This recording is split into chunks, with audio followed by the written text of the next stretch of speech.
Boom, ba boom.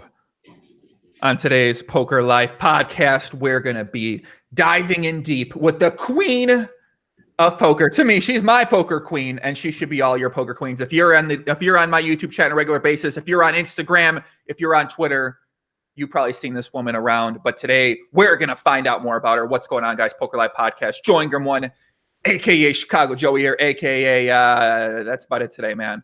Coming to you from GTO headquarters here in Las Vegas, Nevada, home of the World Series of Poker, which is going to take place in about 5 days.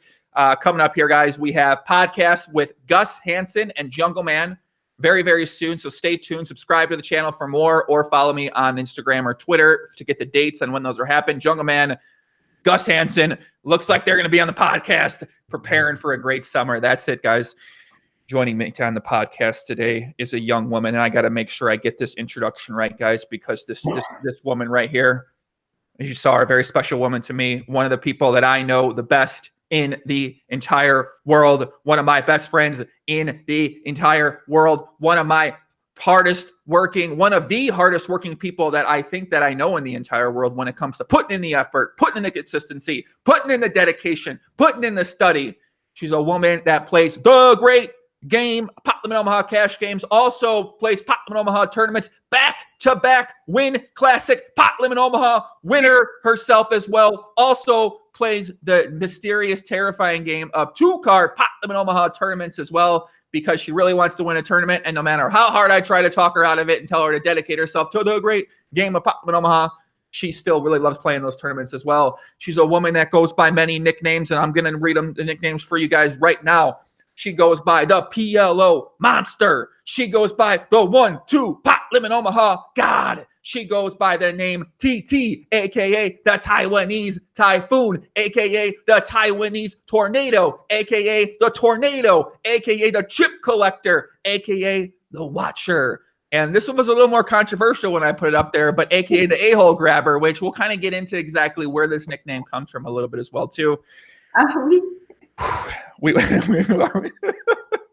Today we're joined by my good friend Sasha Lou, aka Poker Sasha, aka the PLO Lioness, aka the Poker Lioness, aka the Queen, aka I feel like I got those out. Is that it? Did I get them all out there or what?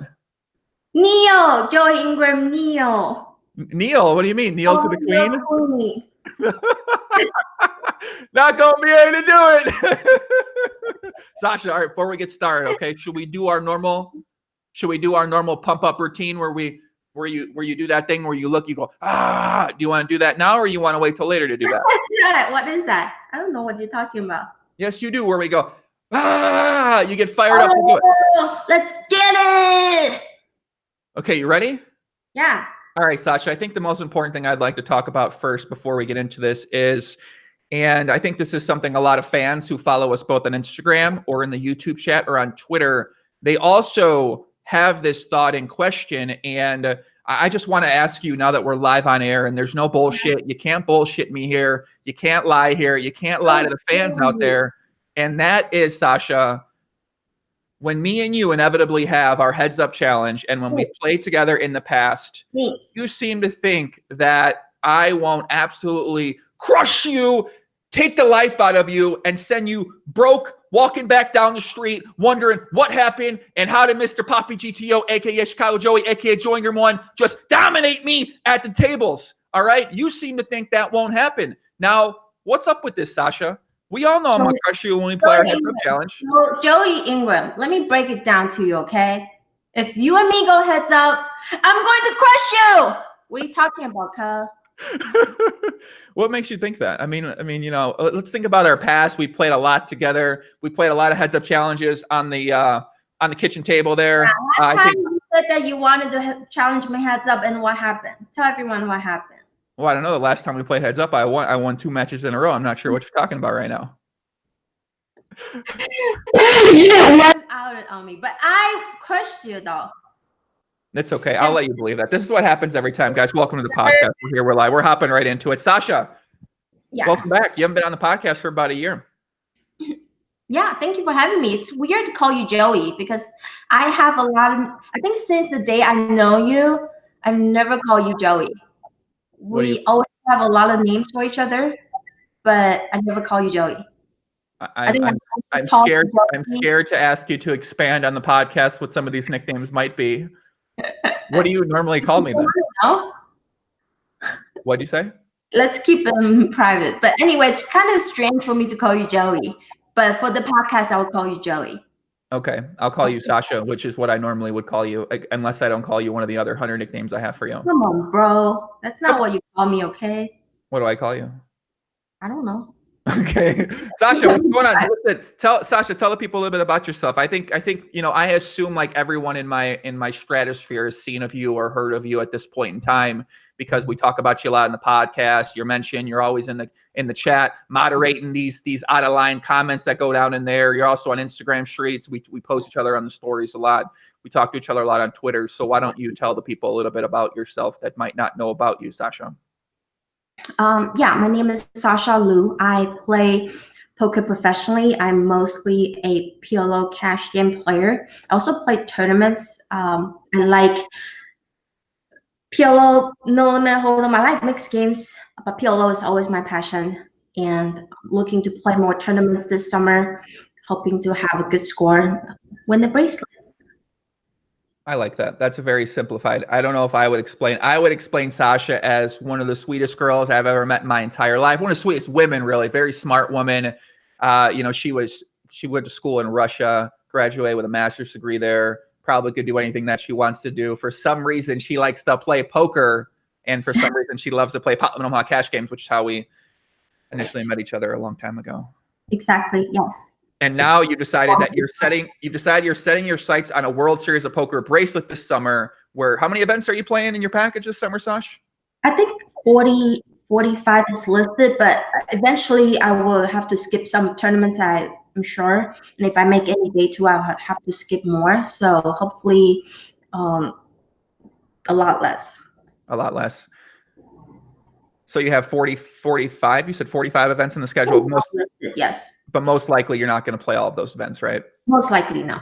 And that's a mixture of PLO events. There's a bunch of PLO events all around town at the Venetian, at the Wynn, at the Rio. So that's a mixture of Papi Omaha events, mostly lower buy-in price points, but also a few of the higher buy-in PLO events as well, like the 10K PLO, which is always a really, really great event. I think the 3K 6 Max is on there too, which is normally a pretty good event as well, depending on your tables draw. So it seems like you have a nice mixture of PLO, PLO 8 tournaments mixed in there, and then also some no home tournaments too. Correct. Most of the PLO tournaments, except for 25K PLO, which I'm still contemplating if I want to play, but most of the PLO events are there. So how are you feeling for this? Have you been preparing enough? Have you been studying up enough? What have you been doing to really get ready? Because obviously you are, in the past, you've been primarily a cash game player who is able to post some of the sickest chip stack photos in the history of PLO cash games when you do play. So what's the preparation like as you dedicate your entire summer now to playing only tournaments? I think I still grind so much. I grind every day, study a lot. But I think for the past few months, what I worked the most on was my mental game, how to get to know myself, know my own leaks, know my mistakes, how to correct them, and how to play shorter sessions when I'm tired, and so on and so forth. I think I work much more on myself versus the game, because I think that's the biggest thing that's going to be in my way is myself. So I work the most on that. So should we talk about that 20-hour session you played the other day till 3 p.m. or something like that? I actually did a couple last week, and one turned out great. The other two didn't turn out so well. And that's also one thing that I'm experimenting. I've never this is the first time in my poker career that I've put in 20 plus hours. And so I was also experimenting, trying to think like what I should avoid and what I should do, and so on and so forth. And now I know. So what do you think some of those things you need to avoid are outside of very long sessions? What I know about myself is I really can't play my A game after in such a long session. So the first time I did it, I was drinking a lot of coffee. I was trying to take breaks and so on, and then trying to see if I can still do it. But in hindsight, I physically can't. I can't even remember most of the hands I play, and a lot of the session is just a blur. So, yeah, that's what I learned. I don't think that's for me. I know some people that can do it consistently and then can still like play well, maybe, but I don't think that's for me. And the thing is, like, I live in Vegas, so I can go there and go home. I can go there and come home all the time, so I don't have to put in such long hours. So how do you anticipate approaching tournaments where the days go very long? You know, a day might start at 11 a.m. and then might go for 12 hours when you have the breaks in between. So those are going to be long days. So what do you anticipate being able to handle that? And do you think there are some things that you can do pre-session or post-session or during your session that can allow you to maximize the focus and the kind of locked inness that you might have during that session? Right. So I think it's a much bigger question than it is actually. So for tournaments, the day's not gonna be 20 plus hours. So 10 plus hours, and I play quite a bit of tournaments. I'm trying to figure out for tournament wise, I'm trying to figure out what I can improve in tournaments, right? And I think I talked to you about it. I was reading a book the other day. It's called The Art of Learning. Mm-hmm. And by Josh Watson. He talked about how he's a chess master. He talked about how he was in Taiwan and he learned, tried to practice Tai Chi. And it really hit me because I grew up in Taiwan and I watch people practice Tai Chi all the time. My grandpa plays Tai Chi. Tai Chi is a very slow type of sport, if you would say, and all the movement is slow. It's very zen. It's a lot about focusing. So what Josh was talking about, it helped him a lot, and it hit me, and I think it will help me a lot. Is when you practice Tai Chi, everything, even though the world is still moving, but in your mind, things just slow down, and you're able to view everything and see everything in a much slower speed, but in a much clearer view. So I think that in poker, that's what I also need to slow down my mind and in that way, when I think of every decision, even though people are moving fast and so on, I can still focus and think about it just almost like a slow motion in a movie. Mm-hmm. So and what I bring that is, people tend to rush, and I do that too. I tend to rush into a tournament, and that way, if you need to get yourself to get used to a slow movement, a slow pace. And once you get into that habit, and you're less likely to make a swift decisions. This also was I discovered last year. I was talking to a friend of mine who is also a very known player, and about why I think I make some of my mistakes. And at this point of stage, I make a lot of my mistakes is not coming from when I make a move. It's not like I don't know what to do, but my mistake comes from I make the wrong decision. Does that make sense? Like, there's rarely a situation where in the hand, like, I genuinely don't know what to do. Like, I don't know what's the better decision. Mm-hmm. It's more of I make a very quick decision, and then in hindsight, like, I thought to myself, if I just give myself a few more seconds, I would have come to a better decision, at least one that I won't regret as much. So I was talking to my friend about this situation, and I was wondering why I would do such thing. Like, sometimes I just make very swift decisions. And I expect him to ask me, like, what are your opponents, who is in seat one, what are their player types, and so on, and get them more information from the hand. But instead, he asked me, okay, walk me through what happened. Exactly everything that happened from the moment you woke up. And I was like, oh, that's interesting. Like I never thought of it that way, and I didn't understand why he would ask me. So I told him, okay, woke up, I took time in the shower and in the bathroom, and then I would eat my breakfast in the car. I will have my coffee in my car, and then I go to the casino and I just go into sit down on the table and play. And once I'm going through this process, I realize that most of the time I'm rushing through things. I'm rushing through things in a way that I sleep until last minute. I time it so I can sleep until last minute, so I can get as much sleep as I can. So I have very little time between my house to a casino. So when I'm driving, some car is slowing down in front of me. It kind of gets me tilted, like gets me more tilted than at the poker table. So I'm in this very rushing state of mind from the moment I wake up to the moment I sit down at the poker table. So I'm very used to this fast-paced thinking and habits, and which leads me to making very quick decisions because I just want everything done and so quickly. And once I walked through my process with my friend, and it really just hit me that it really comes down to you have to get used to and get yourself adjust to a slower pace of mind where you can take your time to make your decisions. And I think that thinking process helped me a lot.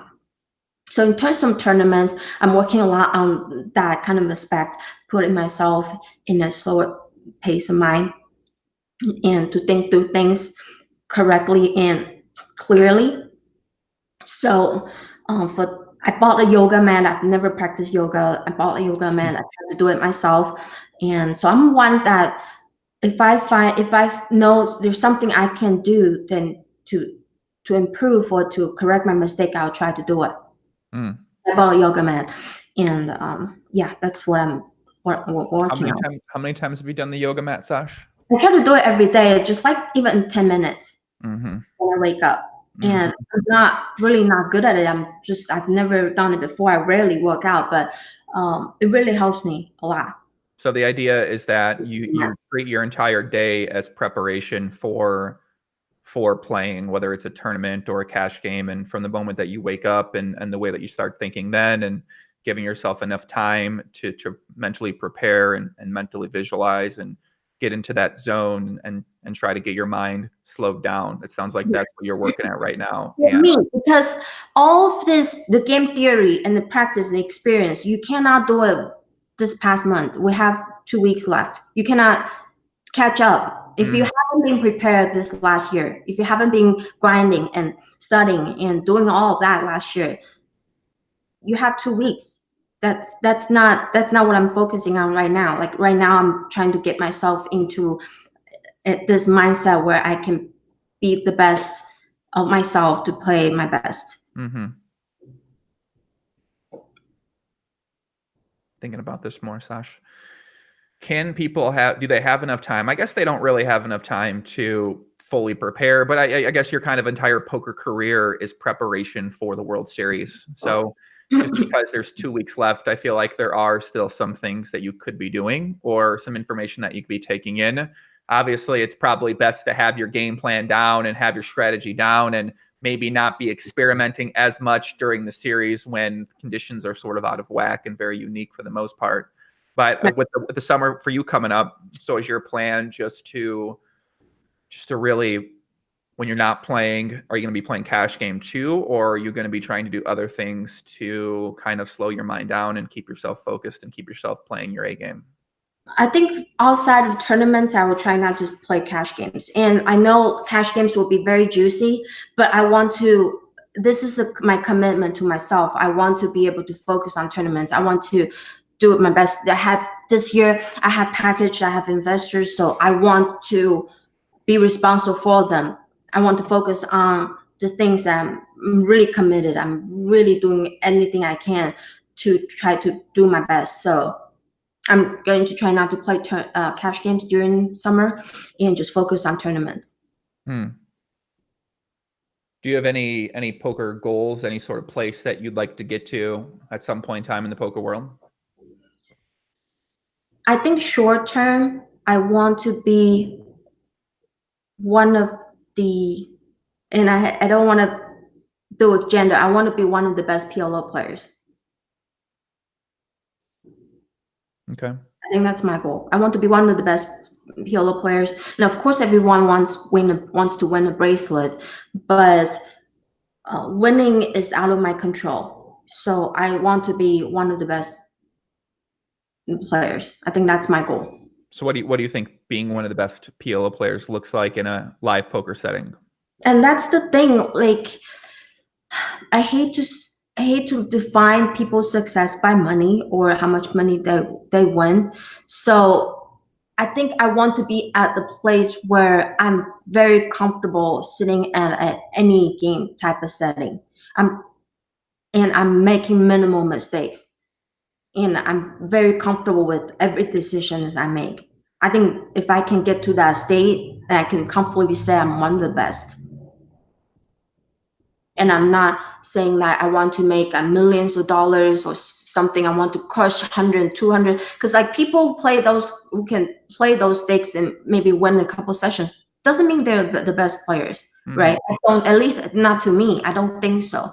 So, and I'm not trying to compare myself to others actually. So to say that I want to be one of the best probably is not a correct statement, but I want to be one of the best players that I could ever be. And I think I could go to a very high level.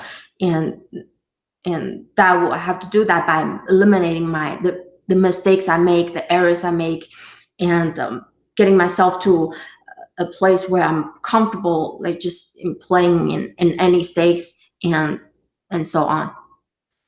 Yeah, it's obviously very hard to quantify what makes a great player or who is a great player when it comes to live poker, because a lot of how we base poker is by the results someone has, and someone might be able to put us in tough spots, but they might not be a winning player. They might know how to get staked well. They might know how to fucking manipulate their friends or manipulate people to put them in action, or they had a few winning sessions with one person and they lost a lot of money. You know, so there's a lot of other factors that go into being able to identify who these best players are, especially in a live poker setting when so much of the games that you play in are going to define exactly how your results go. Whereas online world, it's a little bit easier to see the hierarchy of players, because the better players typically play the higher stakes, and the weaker players are trying to get better and build their bankroll up to be able to play those stakes. Whereas at live, it just seems like such a different sort of atmosphere and thing. And when you think about where yourself is right now, because I know you play a lot of the 1-2-5 cash games here, you play a lot of the 2-5-10 and the 5-5-10 cash games here that go on in Vegas. What are some of the things outside of that you feel like you need to work at? Or do you feel like kind of slowing that mind down and being more mindful and thoughtful when those decisions come up? Do you think that's the major thing that you need to work at? Yeah. So continuing what we were saying, as we come to find out, a lot of people who play high stakes, they're not necessarily the best players. They have. Remember, I think you were the one who once told me like the difference between a 1-2 player or 120, 200 players are their ability to find stakes. And I find that to be true most of the time. So playing a higher stakes or anything doesn't mean that you are a winning player or you are one of the best players. But anyway, I've recently have this mindset of, and I'm still learning this, is to, I think most people going to a poker session, their goal in mind is to win. And you can't blame them, right? People sit down at the poker table, their goal is to win money. And that's that's pretty dangerous in a way and destructive in a way, because okay, if you leave a poker session and end up winning, you since your goal is to win, then your goal pretty much is completed, right? It's finished, and you won't think about the session, whether you got lucky to win the session, or you actually play well, or you actually do something right, or you did something wrong. You're not going to think about it because you won. Your goal is completed.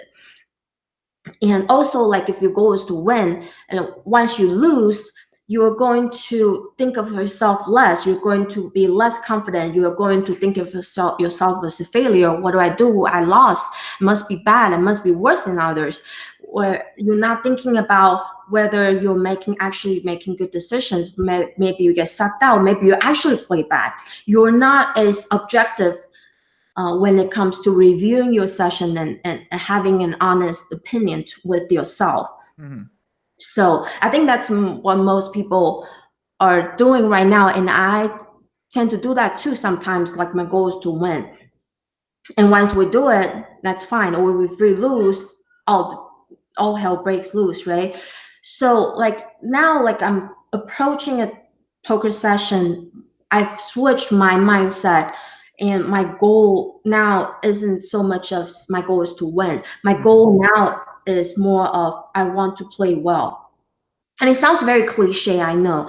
But if you switch your mindset, your goal is to play well, then even if you win or if your session is going well, you're less attached to what is going on, whether it's going well or it's going bad.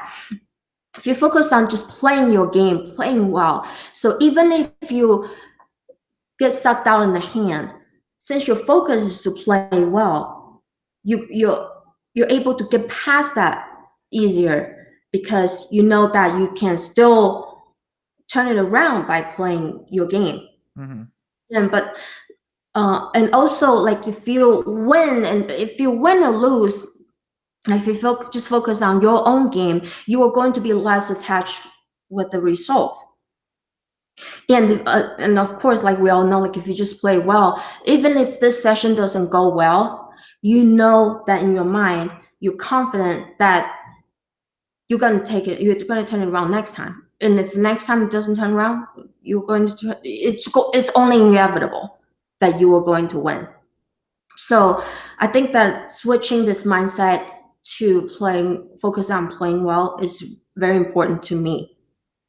And I'm still making mistakes quite a bit when I play poker, especially when I'm tired and when I'm exhausted. This past week, I've made tons of mistakes that I like really wish that I didn't.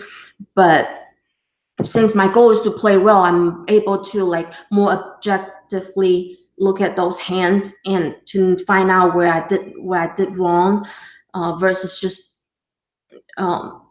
pushed all those results to I'm running bad or this and that, if that makes sense. And how well do you think that you are currently doing with this approach of not approaching your session trying to win? Because I know you do not like to leave a session when you're actually down money. So from my vantage point, I would say that that's something that you're still working at, because that's how you play these long sessions. You end up playing the 20-hour sessions or the very long sessions because you're trying to get back to even and have a winning session. Exactly. That's also, I'm glad you bring that up, because that's also exactly what leads to that mistake, is because if your goal is to win, then even when you're tired, you're not in physical good shape to play, you're still trying to stick around and thinking that, okay, now I'm losing, so I can't leave because my goal is to win. Now, how can I leave if I'm not winning? So that is such a big mistake that I myself make, and I see so many people make.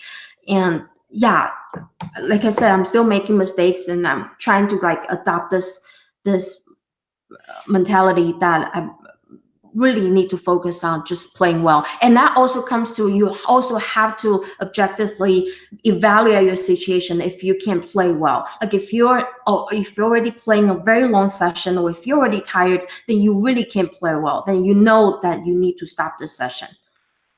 So having that mindset of your goal is to play well is very important. It will really affect a lot of your decisions during the session and before and during the session. I'm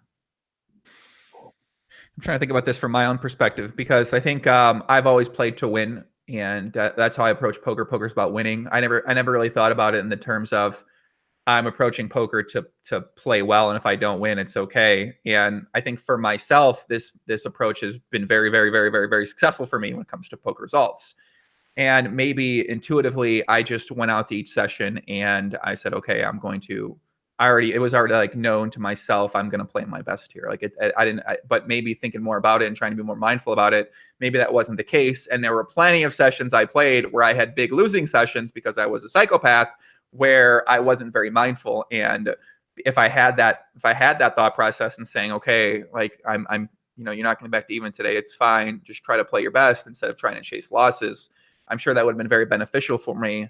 Luckily, the games then, years ago are a lot softer. And even now, there's ways where you can game select and only play in good games, and it makes it easier to make the money back if you're in a softer game compared to a harder game. So I think theoretically, this sounds like it would be a great mindset to have. And I'm sure this is something that some of the best players are able to better understand, and they're not as tied to the results as some other players are. But I still know a lot of top players who play high stakes who are tied to the results, and they do play to win. And they like I said, they just intuitively approach a session where I'm going to play my best. They don't necessarily need to be as mindful about it on a consistent basis as well, too. Yeah, I think the person that does this the best, I know, is Barry. And I'm very lucky to have Barry Gangstein as my mentor, because he's the one who constantly just puts this in my mind that you had to play at a game where you are your best. And not only that, you had to find your edge, right? And like I said, I still make mistakes, but I remember once I was in LA, I think we talked about this a few times when I was in LA, and because I'm just not, I like a lot of people, I go into a session, I want to win. So if I'm losing, if I'm getting stuck in something, I'm not thinking if I'm still playing well. So one time I went to LA and I let Barry completely manage how I play and when I get up and so on. So, and he would tell me, okay, you sit in this game, and then I will constantly update him. Like he will ask me, like, how do you feel? What are the games? How are the games going? And so on, all of this type of questions. And I'll give him a report, and then he would tell me, okay, now you can keep playing, or okay, now it's time to get up. Okay, now go to this other game. Go to 2-5 game. Go to 5-10 game, and so on. So like he basically controlling everything I do. Basically, we're doing an experiment. Like me. Barry doing all right, here we go. You're gonna be going over here today. Can you see Barry doing that? All right, Sasha, give me the lineup breakdown of the game. Okay, we're gonna go here. We're gonna go over here. Okay, we're gonna go right here. We're gonna have a nice meal at 5:12, and then we're gonna listen, man. I see Barry's moves. I see it. Whatever. Whatever. Yeah, so anyway, I'm still playing with my own money, but I let Barry completely control my session. Be like my mastermind. Tell me what game to sit in, how long I sit in. So we did that for 3 days. I ran 1,000 to over, I think, 10K or 15K just by doing that. So, and it just shows you how, if you have really good control of yourself, if you are a good, decent player, how much you can maximize your win. Mm-hmm. And so I think that's very, very important. So you let him do it for 3 days, and then never since. And then I came back to Vegas. So well, you're like, man, fuck it, let's never do it again. Well, that's the thing. If I go to that's the thing. I don't live in LA, so if I go to LA, I didn't know that. And the optimal thing is so I can learn this method and apply it for myself. Have you been learning and applying it for yourself since that year and a half? I'm still learning, and it's so hard. It takes a very, very strong mindset to remove your ego and to know that you are not at your best. Because so many people think, oh, this game is so great, this action is so good, and I need to stick around and make my loss back. But they're not thinking that, yeah, the game is great, but you're not playing your best. You're playing tired, you're playing exhausted, you may be playing tilted. Then you're the fish in the game. You're probably not the favorite. Mm-hmm. So time to get up. There's always another game. And that's the thing also, I had a bad habit. But I think this from living in the Midwest for a while. When I used to live in Midwest, I always have to drive 2+ hours to a casino. I had a job and I drive on the weekends. I would drive anywhere to find good PLO games, right? I drive 2-3 hours to Pittsburgh. I drive 4 hours to Hammond constantly. Sometimes I'll take 10 hours trip to Bogota, and quite constantly too. I drive everywhere. And so with those long trips, what ends up happening is when you drive so long to a casino, and if you somehow are winning within the first half hour, then you feel like, oh, I just got here. Like, I want to play more, so you end up sitting longer. Or if you are stuck, then you obviously don't want to get up, because now drive home is going to seem longer and you won't get to play for another week. So those trips usually end up, like, I usually end up playing longer sessions in those trips. And that's a habit where it was formed under that circumstances, and it was kind of had no choice. But like, now I moved to Vegas. This I worked so hard to like move to Vegas to play professionally. Now I can drive from my house to a casino. It's just 10 minutes away. I really don't have to sit in a session or a bad game or where I don't play my best. I really don't have to. That's the point of moving to Vegas. I'm so close to the action. I can just come home and go to play anytime. So some of the bad habits from before, I'm still trying to get rid of, and just to form a better habit overall to play poker. Have you always been this way as you're growing up, as you worked in the casino or as you lived in overseas? Have you always been this sort of person who tried to fix your bad habits or tried to be the best at what you can be at what you do? Oh yeah, for sure. Growing up, I always know I can do anything I want if I put the time into it. So I think that comes from, I'll tell you some stories of my mom, but I remember, I think I personally talked to you about this. And then in Taiwan, all the girls, the parents send their girls to learn piano. I was the only one that didn't learn piano. My parents didn't have much money. They thought it was a waste of money because learning piano is very expensive. So all my friends, they started learning piano when they were 3 years old. And by the age of 8, I realized everyone knows how to play piano and I didn't. So I wanted to learn piano. I didn't want to be the only one who doesn't know how to do one thing. And I know that I can do it. I can do it well. But I didn't know how. So I begged and begged my parents to let me learn piano. And my parents just told me that it's a waste of money.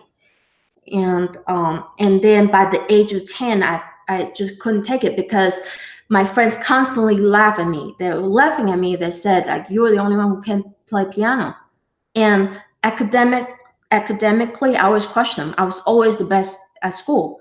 And I just couldn't stand the thought that I could not do something.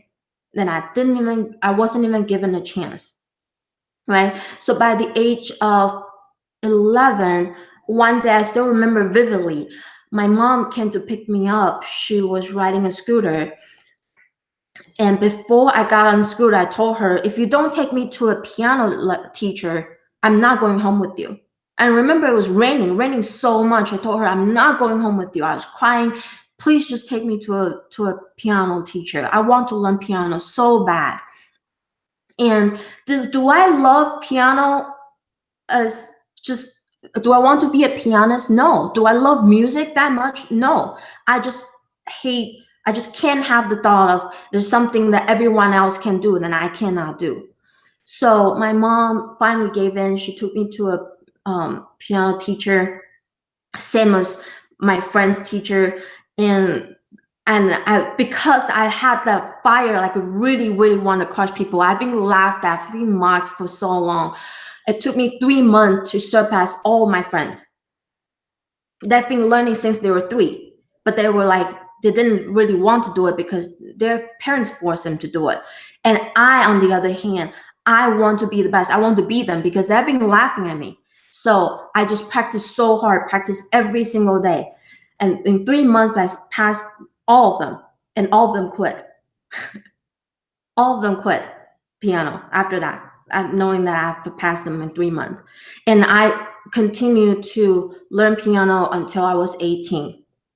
And I finally realized that, and like I said, I never wanted to be a pianist. It's not my passion. It's just something that I want to, that I have, that I wanted to prove that I could do it. But piano is also is one thing that made me realize that if there's something I want to do and I've put in the time, I can definitely do it. But it's also one thing that made me realize that there's also things in the world that you also just can't get to that level no matter how hard you try. And I tell you why. For playing piano, if you look at my finger, then you know I have very short finger. You can see I have very, very short fingers. And for me to learn piano, at first I had to like stretch my finger like very, very wide every day. If you can see, I could do it almost like 100, like 80 degrees. I have to stretch very wide every day. And like my teacher would tell me, like some of the famous musicians, their parents will cut off this part to make their fingers go stretch even wider. And so that's what I did. But it works when it's beginner level, right? When you're playing like some of the basic stuff, or even some of the mid-level stuff. But when it gets to an expert level, my finger, I just can't do it, because like there's some I don't know how to say it, but you have to like do it very, very like cross many keys, and I just couldn't do it. I physically couldn't do it, and that's when I gave up. That's when I know, like I could get to a certain level, but I could not get to the expert level. And that's just how it is. But good thing is I never wanted to be a pianist. I just wanted to prove to my friends that now you're laughing at me, but once I put in the time, I will crush you. So I've always been someone that, like, if I know that I can do it, then I'll do whatever. And if something I want to do, I will do whatever I can to get there. So that's where your competitive spirit came from. Yes. And I think also I grew up in a family where I have 20 plus male cousins. I lost count. I have so many. I have one brother, and all of them are boys. So I grew up just playing video games with them. Never had a Barbie doll. I didn't like anything pink. I just like competing with them, playing card games, playing all types of boyish stuff. So I've never had a feeling that I could do less than a man. And I think that, like I said, it comes from my mother. My mom grew up in a society back then, in a generation where they only value boys. They value boys so much that my mom had to give up her education. She loved going to school. She was always the best in her school. But she had to give up high school because they didn't have enough money. They only have little money for my uncles to go to school. They didn't have enough money for my mom to go to school. So she had to give up high school and went to work to provide for my uncles to go to high school. And also, even at a younger age, she got sold to a different family for money because she was a girl, to be someone else's daughter. And it was just a tragic story. She got kind of abused and beat up, and she ended up running away and went home, and so on. So she had to receive a lot of unfair treatment as a female, as a girl. And but she always, growing up, she never made me feel, she's the strongest person I know. She never made me feel like she is any less stronger just because she's a woman. And I see it from so many things, so many instances where my grandma treats her, I could see my grandma treats her very, very differently than my uncles. My mom does everything. When my grandma was sick, my mom would be the one to take care of her, does everything for my grandma, and so on. But when my grandma was about to pass, she outright said to my mom, like, I'm leaving everything to my sons. My mom won't get anything, which my mom doesn't care. My mom is someone who cares very, very little about money. But can you imagine, like, being the daughter that does everything for your mother, and where your brothers don't do anything at all, but your mother is still valuing your sons much more than you. Your mother is still think your sons are much more important than you, even after, no matter how hard you try, no matter what you do. But my mom just never lets that affect her. She is still the first one to be there when my grandma is sick. She's still the one that does everything, and she is fine. She's happy doing that, and she doesn't let how other people treat her define her, and dictate what she wants to do. She always has this very, very strong ability and personality that just show me that as a female, like, I can be as strong and as powerful as men, if not more, if that makes sense. Okay. So let me try to think more about this. So I guess growing up like that and growing up in that environment, yeah,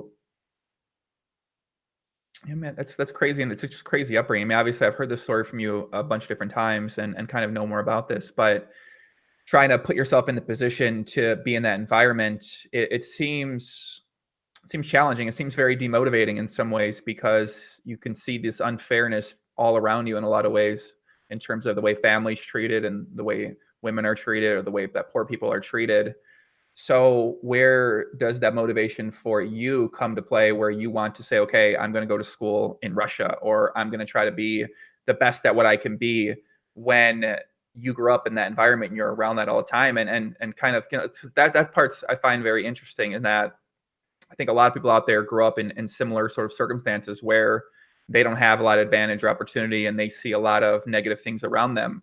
And I think that impacts them to not be inspired or not try to get out of that environment and make it. Whereas you seemed pretty determined to get out of that environment, to just get out of the country, to go someplace else, to pursue this excellence. And why do you think that is then? It really is my mom. My mom is just the strongest person I know. She told me the other day, because it was my birthday yesterday, and I talked to you about it. I'm going to be emotional, but she came to my room and she gave me a big hug, and she said, the day you were born, I was so happy. And I was like, why? She said, because I really wanted a girl. And you just, can you imagine that? Like, because all my family, they all had boys. Everyone was so happy to have boys. And my mom has gone through so many unfair treatments. And it's natural for her to want to also have a boy, so her boy will have an easy life. But she said, and back then she said that there's no way for them to find out whether it's a boy or a girl. So she didn't know. But she said she secretly just hoped that she has a girl. And I think she wanted a girl so that she can show her daughter how to be strong, how, to show how what she's done, and to nurture her. And I see that she leads by example. My mom is she's my hero, absolutely. And so I got really emotional when she told me that. And she's really not just saying that. Like, every time, if something that's unfair, and I still see it growing up, I see how people treat her, how our family treat her, and I see how she reacts. That just gave me so much strength, because she never ever lets anyone or anybody treating her badly, like, determine or change how much she will work, or how hard she will try. She never ever does. She never ever did. So, like, I can give you so many examples. They're all kind of sad stories. I'm not sure if we want sad stories. Do we want sad stories? Do we want sad stories on the podcast? we give whatever stories that we want to give, right? I don't know how to say this. So, for example, my grandpa. When my grandpa was dying, he had cancer. According to tradition, like my uncles were supposed to be the one who take care of him. So according to traditions, like my grandpa was supposed to go to my first uncle for 3 months and then go to my second uncle and for 3 months and so on and so forth. And when my grandpa went to my first uncle didn't take care of him. They basically put him in a wooden board and just let him didn't do anything for him. And then my grandpa was so angry. He was dying. He was so angry. He called my mom. He didn't call my dad. It was my dad's dad. He didn't even call my dad. He called my mom. He's like, "Can you please just come get me?" And my mom, without saying anything, she just like, I'm gonna be right there. She went to pick up my grandpa, my dad's dad, took him home, took care of him, bathed him, feed him, just did everything for him. And it's not even her father, it's my dad's father. And she did everything for my grandpa until the day he passed away. He passed away right in front of me. And my grandpa, when he was passing away, my mom called everyone, all the family, to the house. And the first thing that everyone said, or my uncles who never took care of my grandpa, the first thing they said is, "How much money did he give you? Like, is he giving you extra money? How is he gonna split it?" And my mom said, "I don't want anything. Take everything. I don't want anything." And she does things not for any of her personal gains. She does things she would do things, she would be there for anyone if she thinks it's the right thing. And it's just so much strength I see from her. And it's just so many instances. Like the other day, yesterday on my birthday, she said she saw a homeless guy like outside of our house. And she said she's someone that if she has $5 in her pocket and she sees someone that needs help, she'll give $5 to that person, and she doesn't care. And she comes home. She told me she saw this homeless guy, and she said, "I came home and I gave him a bread and a bottle of water." And I asked her, and she was so happy.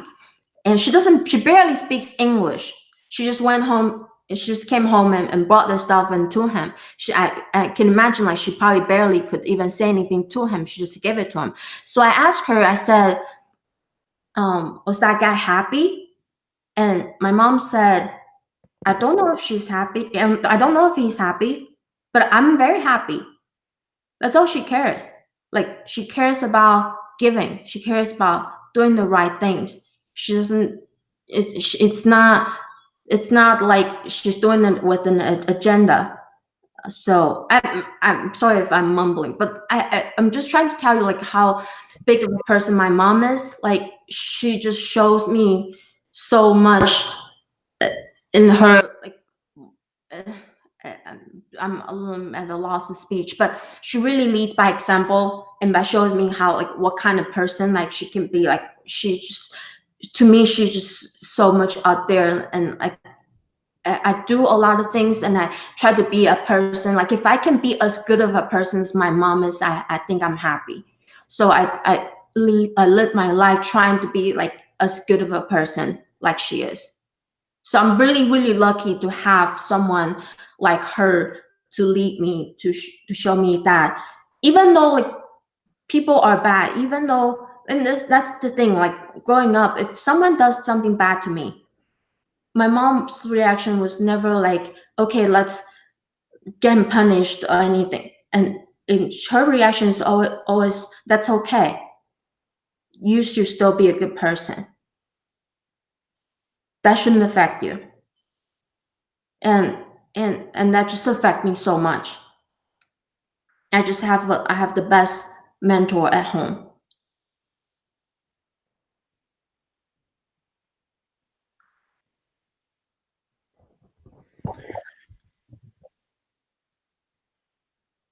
Yeah, I don't think a lot of people have that. I'm kind of thinking about that for myself. I don't feel like I have that in the life, and so I really can't relate to what you're saying here at all, because we talk about this a lot. I never really had. And Uh, you've met my mom, and you know but how she. I say you've met my mom. You know how she is.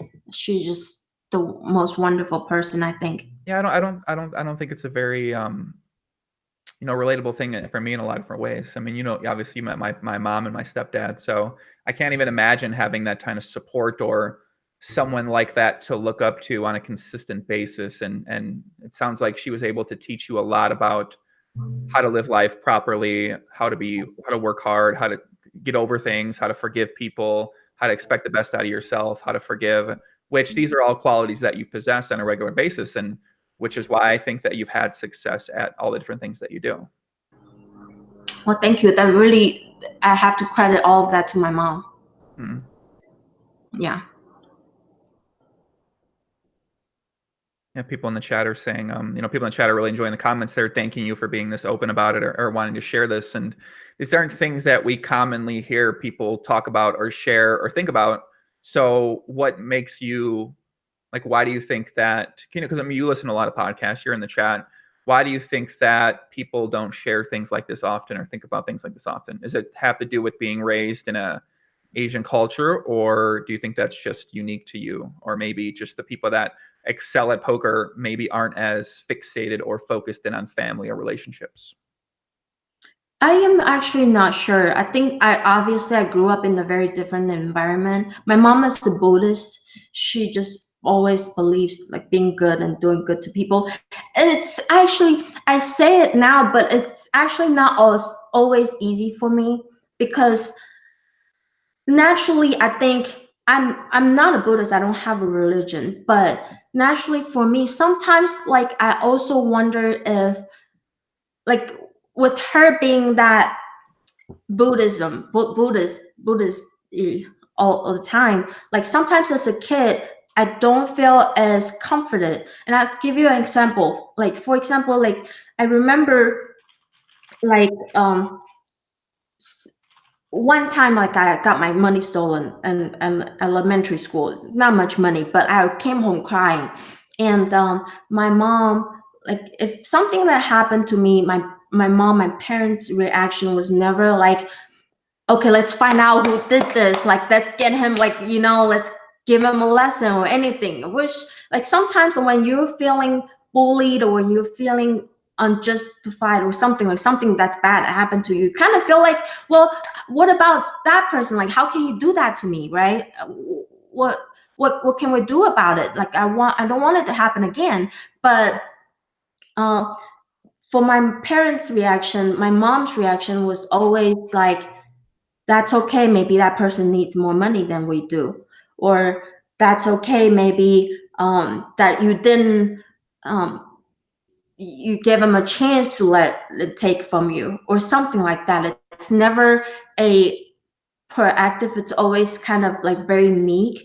So growing up, sometimes it gave me um the feelings of, like, I want someone to, like, look out for me as well. I want my parents to be more like protective, and my parents are just not protective in that way. They are more focusing on just be good person, do our own thing, and so on.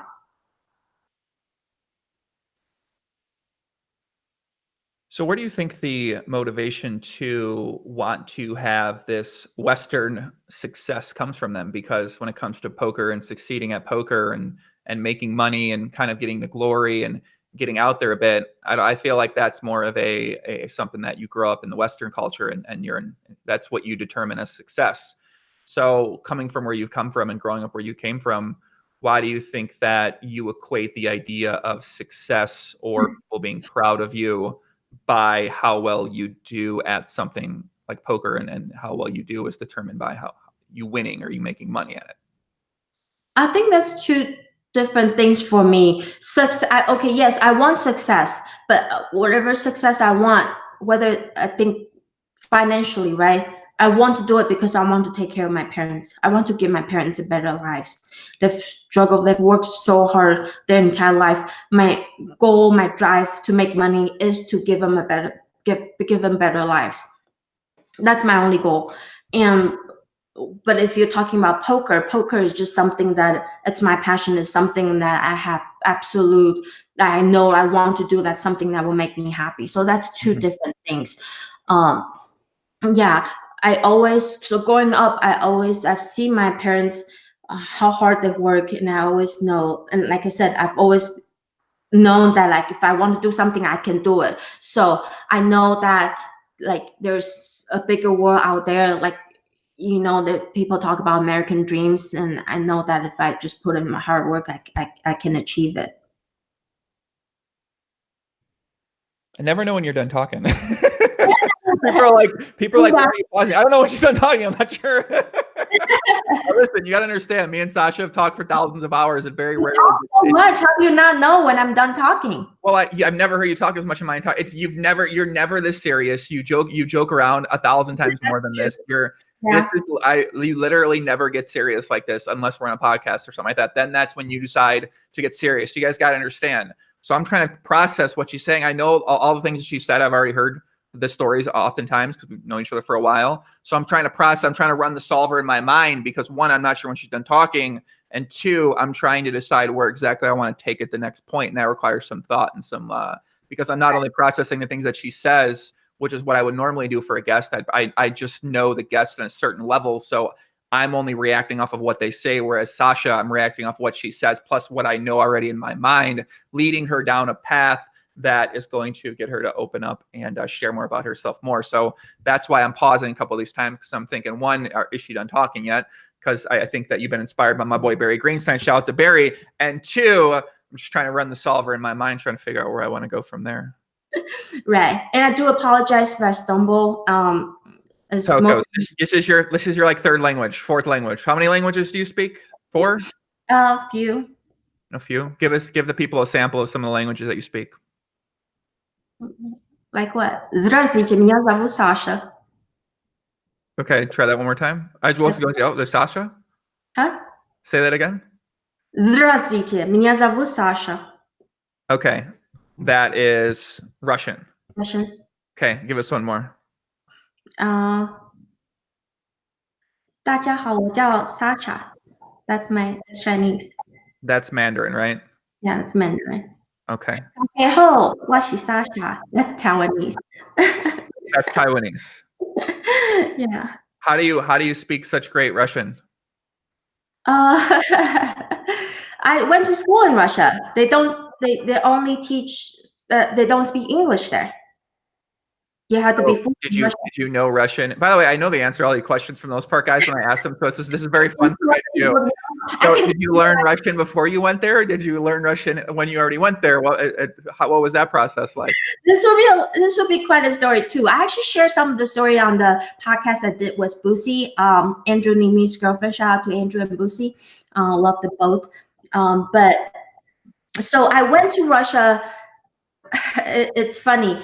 I went to Russia. I remember it was December. I had a Russian boyfriend at the time, and Russian boyfriend. What the? Yeah. When we graduated, I was so in love with him. I wanted to do anything I could to be with him. Sounds familiar. And yeah, it was funny because we both had boyfriend and girlfriend at the time. Okay. What? He was studying in Taiwan. He had a girlfriend in Moscow. I had a boyfriend in Taiwan, and we just felt so head over heels in love with each other. And after I graduated, he went back to Moscow. And we're talking about being together. So I applied to school, and I didn't even prepare. I didn't even expect that I would fall in love with a Russian boy, that I would want to go to Russia. Prior to this, I never even thought about it. So school had already started in September. I applied in October. And so school had already started. And I applied. And if I go to school, I don't want to go to some crappy school, okay? I've always wanted to go to the best. So I applied to the best school in Moscow State. It's the best school in the entire Russia. and they said that, what are you talking about? School had already started. You can't come in. And I said, well, just let me try it. They said they have to, for foreigners, like you have to take an exam to get into the school. And for foreigners, usually they have to go to a program, like 1-year program, to study the Russian and so on, and like those pre-programs, and then take an exam after 1 year to get into the actual school. So for foreigners, it takes 3 years total instead of 2 years. But I told them, just let me try. They said, no, there's no way you can pass it. People study so much to pass it. I said, just let me try. I wanted to be with my boyfriend. I don't want to wait for another year. And then they said, okay. So I flew there. I took the exam. I failed miserably. I didn't know what I was doing. I failed, and they said, okay, well, now you can get in. I said, let me try it again. I said, what are you doing? You already failed. I said, let me try it again. And after getting back and forth, so let me try it again. This time I passed. I don't know how, but I passed. I'm pretty good at it. Let me walk this back. Let me unpack this story real quick, okay? Okay. This is very serious, like podcast. Let me unpack this story. Let me get this straight. So you met a Russian guy in Taiwan. He had a girlfriend. You had a boyfriend. Yeah. And we both cheated on our girlfriends and boyfriends. That was the first time. What? Why you gotta tell me this story? Why we met? Why weren't you like, hey, Big Papi? I met this guy in Taiwan, and that's how I ended up in Russia. It wasn't like, oh, I thought you went to the best Russian school because you aspire to go to the best Russian school. I didn't know it was because you guys both had a boyfriend and girlfriend back in Taiwan, and then you guys fell for each other, and then you said, I gotta.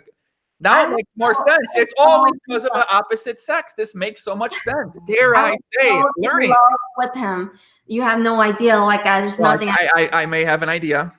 Yeah, there's nothing that could stop me. So we both cheated on our boyfriend and girlfriend, which is a horrible thing. Just the only time I cheated on my boyfriends, and I felt horrible. I never would do it again, because I still remember how the whole thing unfolds, and I felt extremely guilty about it. But anyway, so I passed the exam. Well, what do you mean anyway? What are you talking? Whatever. No. I mean, what? Do you feel like this is something that sticks with a person for the entirety of their adult life, or do you feel like you get over it? What stops that from happening again to a person, you think? I vividly remember how my ex found out. I still remember it. How we both I felt extremely, because I was with my ex for 4 or 5 years. And I was young. I got together with him when I was 18. So obviously he was a great person. I loved him like a family, but the love had already wore off. But I still care about him very much as a person. So with him finding out and being heartbroken, it broke my heart too. I felt extremely terrible, and I felt so guilty that I just don't want that to happen again. Yeah. So yeah. But then I passed the exam and I went to Russia. So you go to Russia. I went to Russia. Program was 2 years. I got there in December. Actually, Bert Raccoon asked a good question. Why not end the relationship before you start something new? Fair question.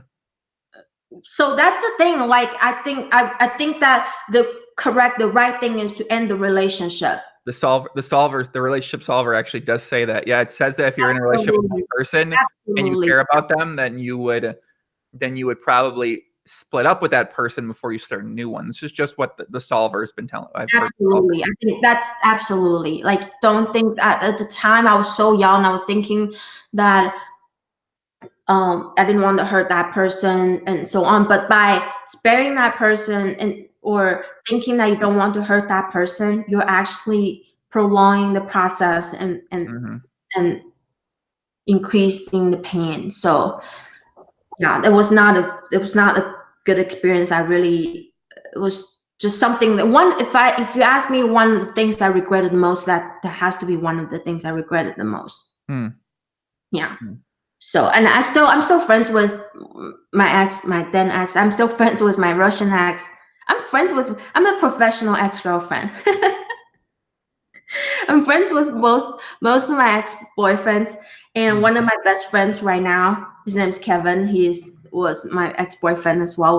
We shared a 4-year relationship, and after relationship ended, we're still right now. He's just one of my best friends. He knows me the most, and I consult him on most things, and he can always give me very honest opinions. This So must be like a foreign thing. I don't know any Americans. I don't know many Americans that are like, oh, I'm great friends with my ex-girlfriend.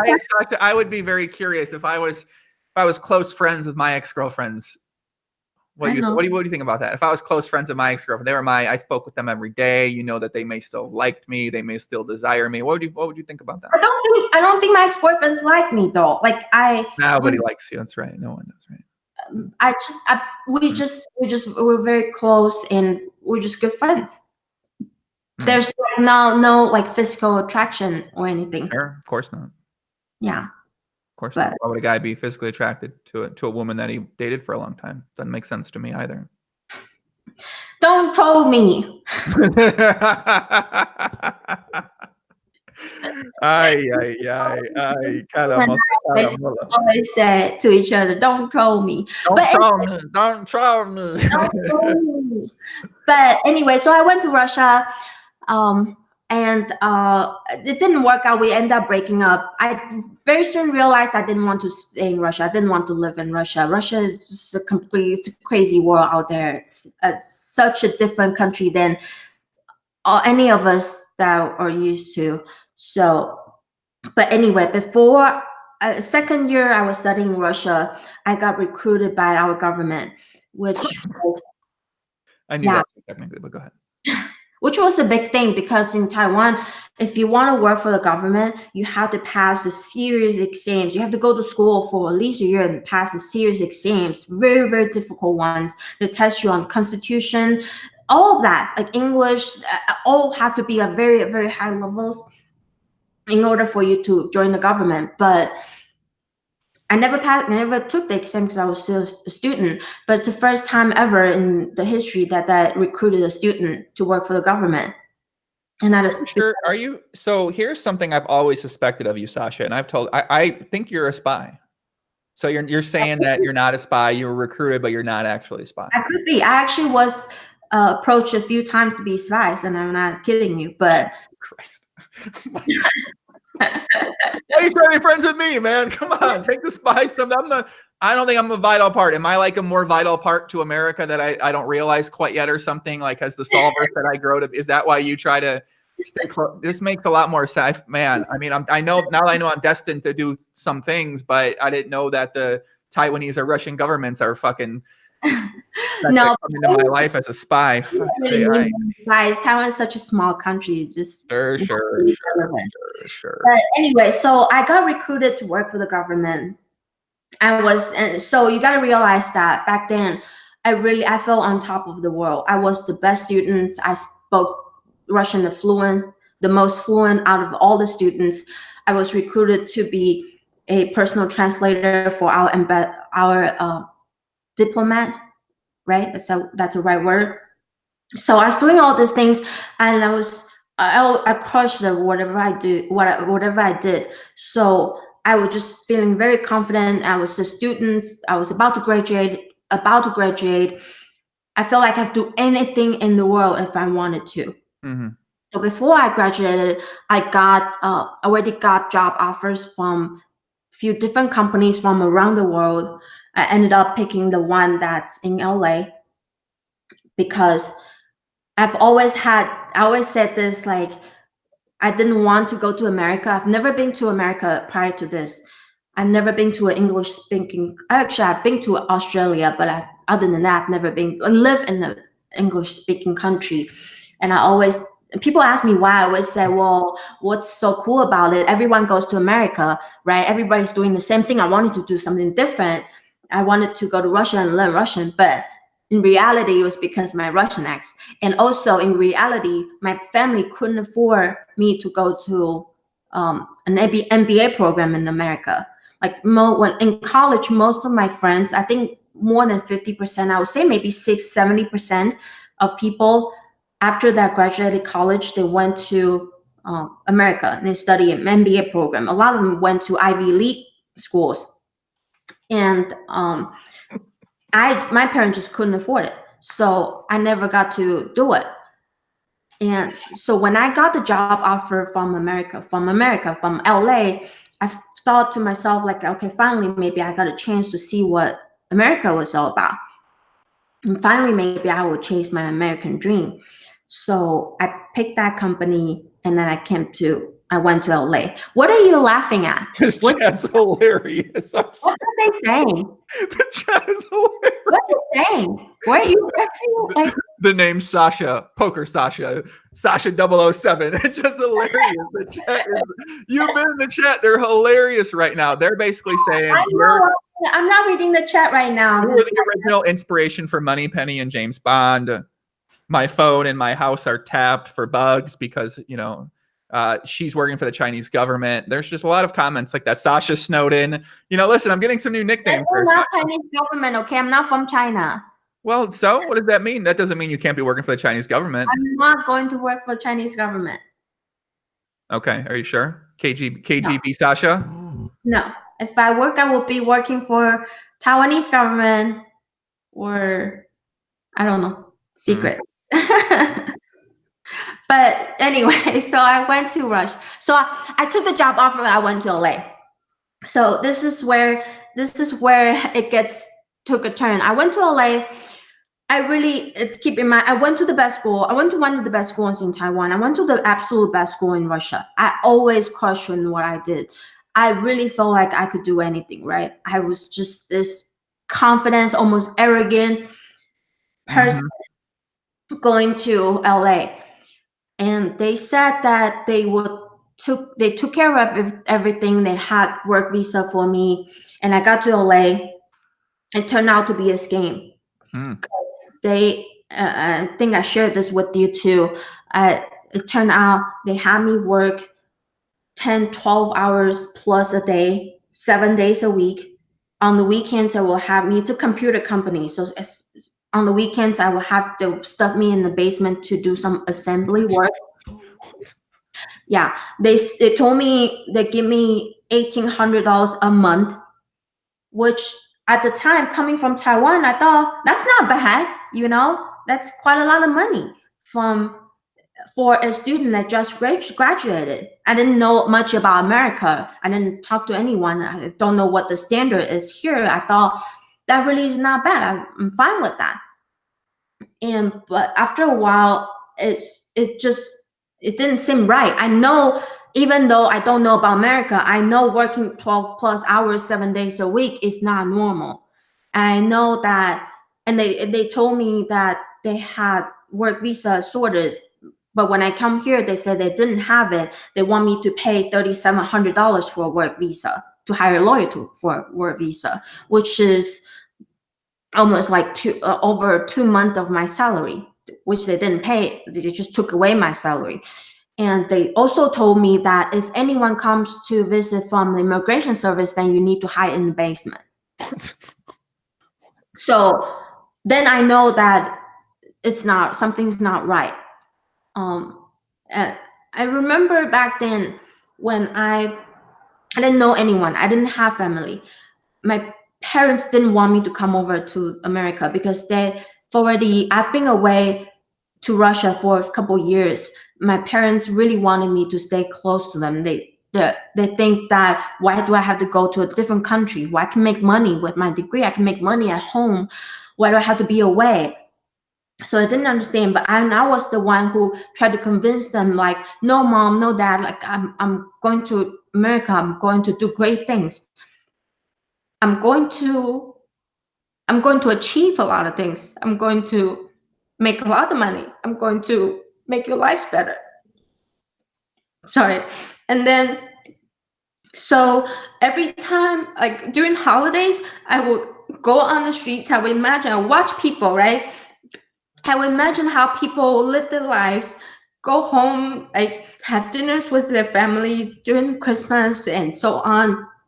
I just imagine, like, well, how nice would it be if I have my family? Like, if I have a family here, if I eventually grow a family of my own, and so my life would be nice, so nice, right? And then I would go home, and every day I go home, I just burst out crying, just in my bed crying. Didn't know what to do.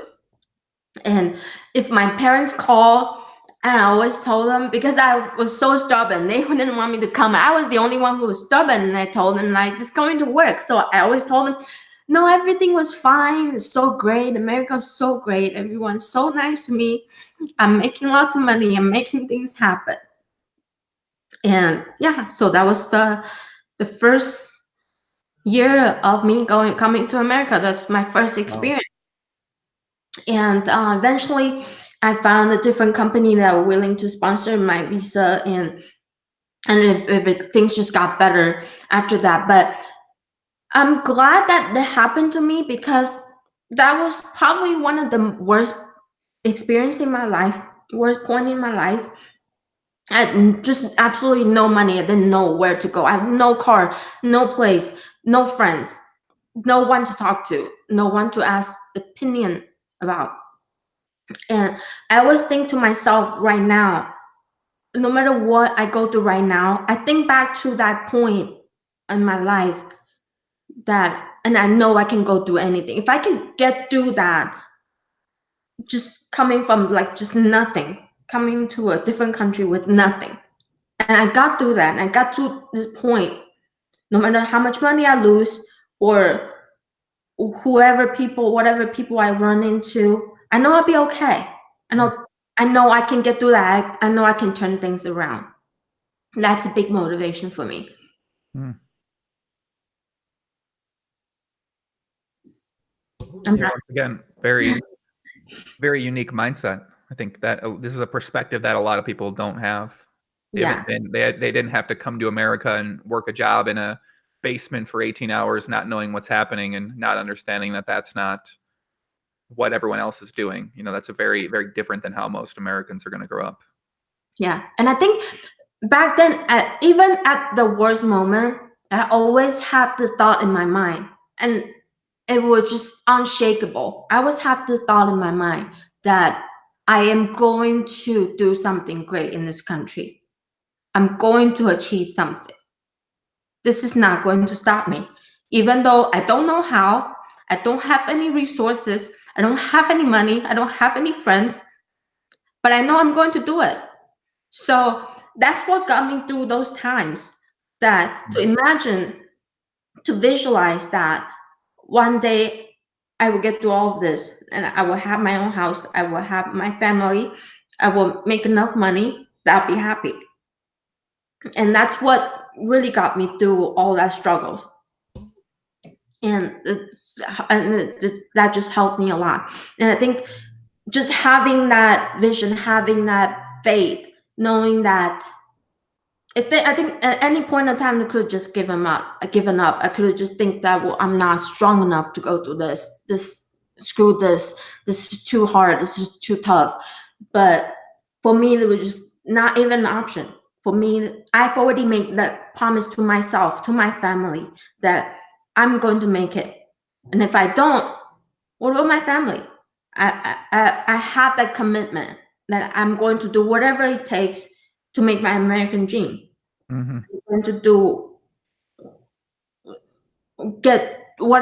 go through whatever lanes that I need to get there. Even cheating? Huh? Even cheating? If you got to do that? Cheating what? I don't know. Cheating on anything. You mean poker? Anything. Why do I have to cheat in poker to do that? Well, I don't know. You said you're willing to do whatever it takes to get to that point. Well, while being a good person, of course, you know? Okay, well, I don't know. No, I didn't know. I don't know. Yeah. Just curious if those, I could see some people saying, I'll do whatever it takes, and, they do whatever it takes. I can see how that's being taken a different way, but no, what I mean by whatever it takes is whatever that I personally will take. And me as a person, like I always try to live my life as being a good person. So like there's things, of course, certain things, a lot of things that I wouldn't do, but the things that I would do, I'll do whatever it takes to get there. So where is it you want to get to right now then? Right now, like I said, I want to be financially stable and okay. I want to be able to take care of my family. I want to be able to give my parents a better life. That's what drives me the most. I want to. Why poker then? Why is poker that? Because I think you could be doing a lot of different things to be able to give your Yeah, you're parents right. that life and family that life. Yeah, exactly. You know that. I had a job that pays really well. I had a very, very good job and so on. But poker is my passion. Poker is something that makes me feel alive. It's something that I want to do that that I wake up and I feel fired up and I'm ready to do it. So of course, I want to be able to take care of my parents, and I want to do it with something that I absolutely love too. So hopefully, by pursuing poker, now I'll get to a point where I'm able to take care of them. So hopefully, I can do both. How far away are you from that point? I think in my personal standard, I'm far in my standard. Like I'm not close to where I want to be yet. So but that's okay. Like I said, I'm always the one that I have a clear goal. I have something that down the road I know where I want to get to, and I'm just going to get there.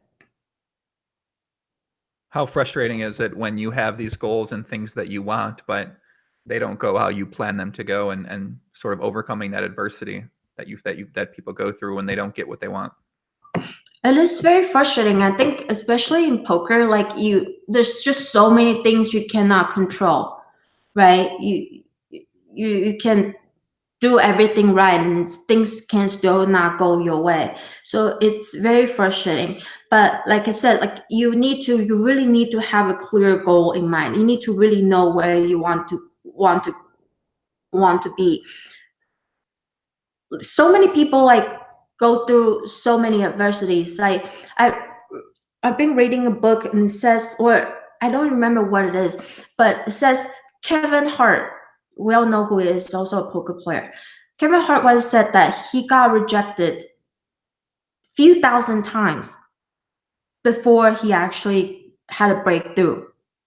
And you can imagine that he's a short black male, right? He on the regular standard, he's not someone that's going to be like a movie star or like and he's just something that you wouldn't probably notice. And he had to go through so many no's and going through so many auditions, hearing people telling him that he's not good enough, he's not funny enough, or he's not handsome enough, all of that. But he still keep going. He still keep going, keep going, keep hearing no thousands of times, and eventually become the Kevin Hart we know. So if you want to be successful, then you need to be able to willing to take more no's than Kevin Hart, right? If I want to be successful, how hard do I want to be successful? Do I just want to be successful until something happens? No, I want to be successful no matter what. I want to achieve this no matter what. That's what I said. I have a clear goal in mind. I'm going to do whatever it takes to get there, right? And by whatever it takes, I mean whatever happens, whatever adversity that's in the way, I'm going to try to overcome it, right? So this book I've also read that it says a lot of people, what your success is not determined by like your talent. It's not determined by you know what you can do, but it's determined by how many no's you can get through. Like everyone can say, I will do great, I will do this, I will do that when things go well. Right. But what differentiate people is how you react when you're facing adversity, when you're facing failure, when you're facing a downfall. Some people just fall and don't get up, and they just think, oh well, let's just stop right there. And some people just get up and keep fighting. So are you the one that just going to stop right there, or are you the one that's going to keep up and keep fighting? I think that makes a big difference. I think so. I think if you have that mentality, whether it's you're rejected or told no by other people, or in poker, you're rejected and told no by the results of the session, your ability to overcome that adversity on a consistent basis and do whatever it takes to try to get better and figure out a strategy that's going to allow you to win at the chosen game that you choose, whether that's football or whether that's poker, whether that's being a dog walker, or whether that's being the best garbage man you can be, whatever profession you choose. I think we're all faced with these hurdles and no's and temptation to not work as hard as we can work and distractions. And I think you're right. The people that succeed in the chosen field that they choose to go into are the people who are able to overcome those things and get the fuck over it and don't fucking cry about it and complain. For sure. Yeah. I mean, I think in poker, you deal with that a lot. You're dealing with losing. When you lose session, you question yourself, you question everything around you. You want to jump off the bridge. Like, all these things like this are very common emotions people deal with. And the people who ultimately succeed are the ones who are able to say, that's not important to me. What's important to me is get back after it and make it happen. Yeah, we all know those stories where Michael Jordan was not drafted in a team or something. Edison was told that he was an idiot. Well, Beethoven was deaf. Like, they all had adversity in their lives. But the people who succeed are those ones who know their ability, who have absolute faith in their ability, knowing where they want to go, and just don't give a shit about what other people are telling them. Like, if you fail one time, people tell you, "Oh, you suck. You're a failure." You just don't give a shit. You just know that you're good. You know that if you know that this is something you want to do, you're going to do whatever it takes to correct your mistakes or do better, improve yourself, do all of that. And yeah, you are willing to do whatever it takes to get you there. I always said that with me, like, you just need to have that burning desire to succeed. I think the burning desire is very, very important. And with me, like, I like to think of myself as I'm just so stubborn. Like, if I want something, yes, I know I want it. I want to test myself, see how far I could go, how much I could do, how much I could correct and improve myself to get there. And I like to see myself like I visualize myself as a raging pit bull. Like, I'm just holding on to something, like I don't want to let go. Like, I want it that bad. Yes, stubborn, raging pit bull. Very accurate ways I would describe you. Yeah, and that's how I see when it comes to poker. It's something that I want that bad. I want to improve. I want to be better, and I want to get to the top.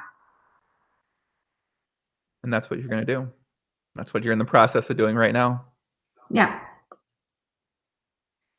What's saying? What's so funny? Like, you kept like having this face. I'm not seeing. Sasha, I've never heard you this serious ever. What are you talking? I texted you before. I said, hey, let's have a fun convo today. You know what I'm saying? Like, you said, sure, let's have a fun convo. I thought we were going to have a fun chat. Let's have fun. You wanted to get intense. I didn't know I was bringing my intense game face to the table today. I thought we were having like a relaxing, but I enjoy the intenseness of it too. I'm loving that you're putting this out there as well. I was very unprepared for this conversation to take place. Do people not like intense conversation? They love it. They love the intenseness. People love it when people share. They love it when someone puts themselves out there and talks about some real stuff and gets vulnerable with them and talks about more of these general, relatable life ideas rather than just something that might be specific to poker, but things that are specific to all forms of what we do, whether that's our family, whether that's our job, whether that's ourself or anything like that. It's magic. I think it's magic, Sasha. I'm loving it. Laughing about? What am I? I mean, the chat are fired up. They're fired up, man. Come on. Okay. They're getting to see one of their own on here shine. Oh. Landon's going crazy. Jaman and theirs going nuts. They're losing their mind. Hi, Landon. Oh, by the way, I want to give a shout out to Wayne Chen, our friend. My trashy friend Wayne Chen from Life at the Bike. Why are we calling him this, even as a joke? I don't understand. Trashy. You have to understand. You have to know because like it's kind of inside joke because he sends me like memes all the time, and one of the has something with trash. So you have to ask him. But so you're gonna give a shout out to someone whose nickname is Trash, and then not tell why his nickname's Trash. Okay, that makes sense. Go ahead. Okay, fine. Shout out to Trash Wayne. Shout out to Trashy Wayne. Trash Wayne. Wayne is a good friend of ours. He's been super supportive of me and you. Why is there echo? Is there still echo? You have a little lag over there. So, but Wayne, great commentator from Life of the Bike, a good friend, always super nice. Wayne asked me to do a special with him on Life of the Bike a couple weeks ago. I said no at the time because I didn't want the extra attention or exposure before summer. I wanted to be able to focus on the tournament. And then you asked me to be on the podcast, and my first instinct was no. And you asked me again, I said no. And then something happened. Something happened the other day at the Aria and got me fired up. And I thought that there's some things that I like to share and some thoughts that I have, and maybe it's a good time to share with everyone. So shout out to Wayne. I will support your project whatsoever in the future as well. And thank you for being an awesome friend always. So you call him the Trashy. That's your way of thinking. This is a joke. We call each other Trash. It's hilarious. Tell you how Trash. That is amazing. That's a joke, okay? I don't know if yeah. I love it when my friends call me Trash. That's a great nickname. Shout out to Wayne. Shout out to Trashy Wayne Chiang, Mr. Pokercraft himself, live at the Bike Monday nights. You can catch his show. You can catch the show on there, Sasha. So you mentioned that something happened at the Aria. I don't know if I want to talk about it right now. Maybe later. Maybe should later when? It's been 1.5 hours. When's later? What do you mean? I'm not going to do any of the talking, Barry Greenstein. You're going to be doing the talking. Whatever. In the story. So whatever. Barry, I didn't know you're like a podcast guest, Barry. I've noticed this though. There's only really one of my friends that I have on the show where it's like an actual normal conversation. That's Doug. Like when Doug comes on, it'd be like if we're talking at the Hookah Lounge or if we're talking at the hockey game in front of Negrano, if we're talking at the casino or on the podcast, our conversations are pretty much the same. So sometimes when I have people that I'm friends with on, I expect it to be the same, but then they're not as experienced doing stuff like this. So they treat it more as like, a lot different. So I always go in there with like an expectation that it's going to be a conversation, and then it ends up never being. I remember the first time I had Jonah on, Big J, Hungry Man, the Wizard. I came him on and we talked. This guy, I've never heard him speak so much in my entire life. I was like, whoa, okay, wow. So I have to remember this for the future. I'm making a mental note for myself right now. Because for instance, Dr. GTO, Dylan Weissman wants to come on the podcast again. So I expect it'll be that dynamic again. It'll be that dynamic rather than a back and forth with your friend. It ends up being I'm setting my friend up. I'm John Stockton. They're Karl Malone finishing the fucking, Penny Hardaway Shaq in 1995, Orlando Magic sort of thing like that. So I'm more of the assist guy. I'm Steve Nash, circa 2004 with the Suns when he won that MVP. Calm down, Joey. Calm down. Do you want to tell the story? Well, I hesitated about telling the story because I don't want to give it as much attention. We want to kill this fucking guy or what? What do you think? You want to come out about on him? Not at all. I don't want to give it as much attention because it's negativity, and I really don't like negativity in life, and I don't want to spread negativity to people either. But I think it's worth noting because we should probably have some takeaways. So what happened was, that's a couple weeks ago, I was playing at Aria. It was a 2-5-10 PLO. And one guy got moved to my table. Immediately when he sat down, I could tell that he was talking shit about me. I don't know what he was saying, but I could tell just from his gestures and the way he's acting that it wasn't something good about me. And then I got into a hand with a guy next to me, very, very nice guy, by the way. And he ended up, I was all in on the river, and he ended up folding. After he folded, this guy who was saying stuff about me started saying things, commenting on the hand and so on and so forth. And I finally, after a while, I finally said, well, I'm sitting right here. Why don't you say it to my face? Mm. And he said, I said, like, you've been saying stuff about me. Like, I'm surprised how you come up with all these things, how these assumptions. And then like he said that, why don't you speak English?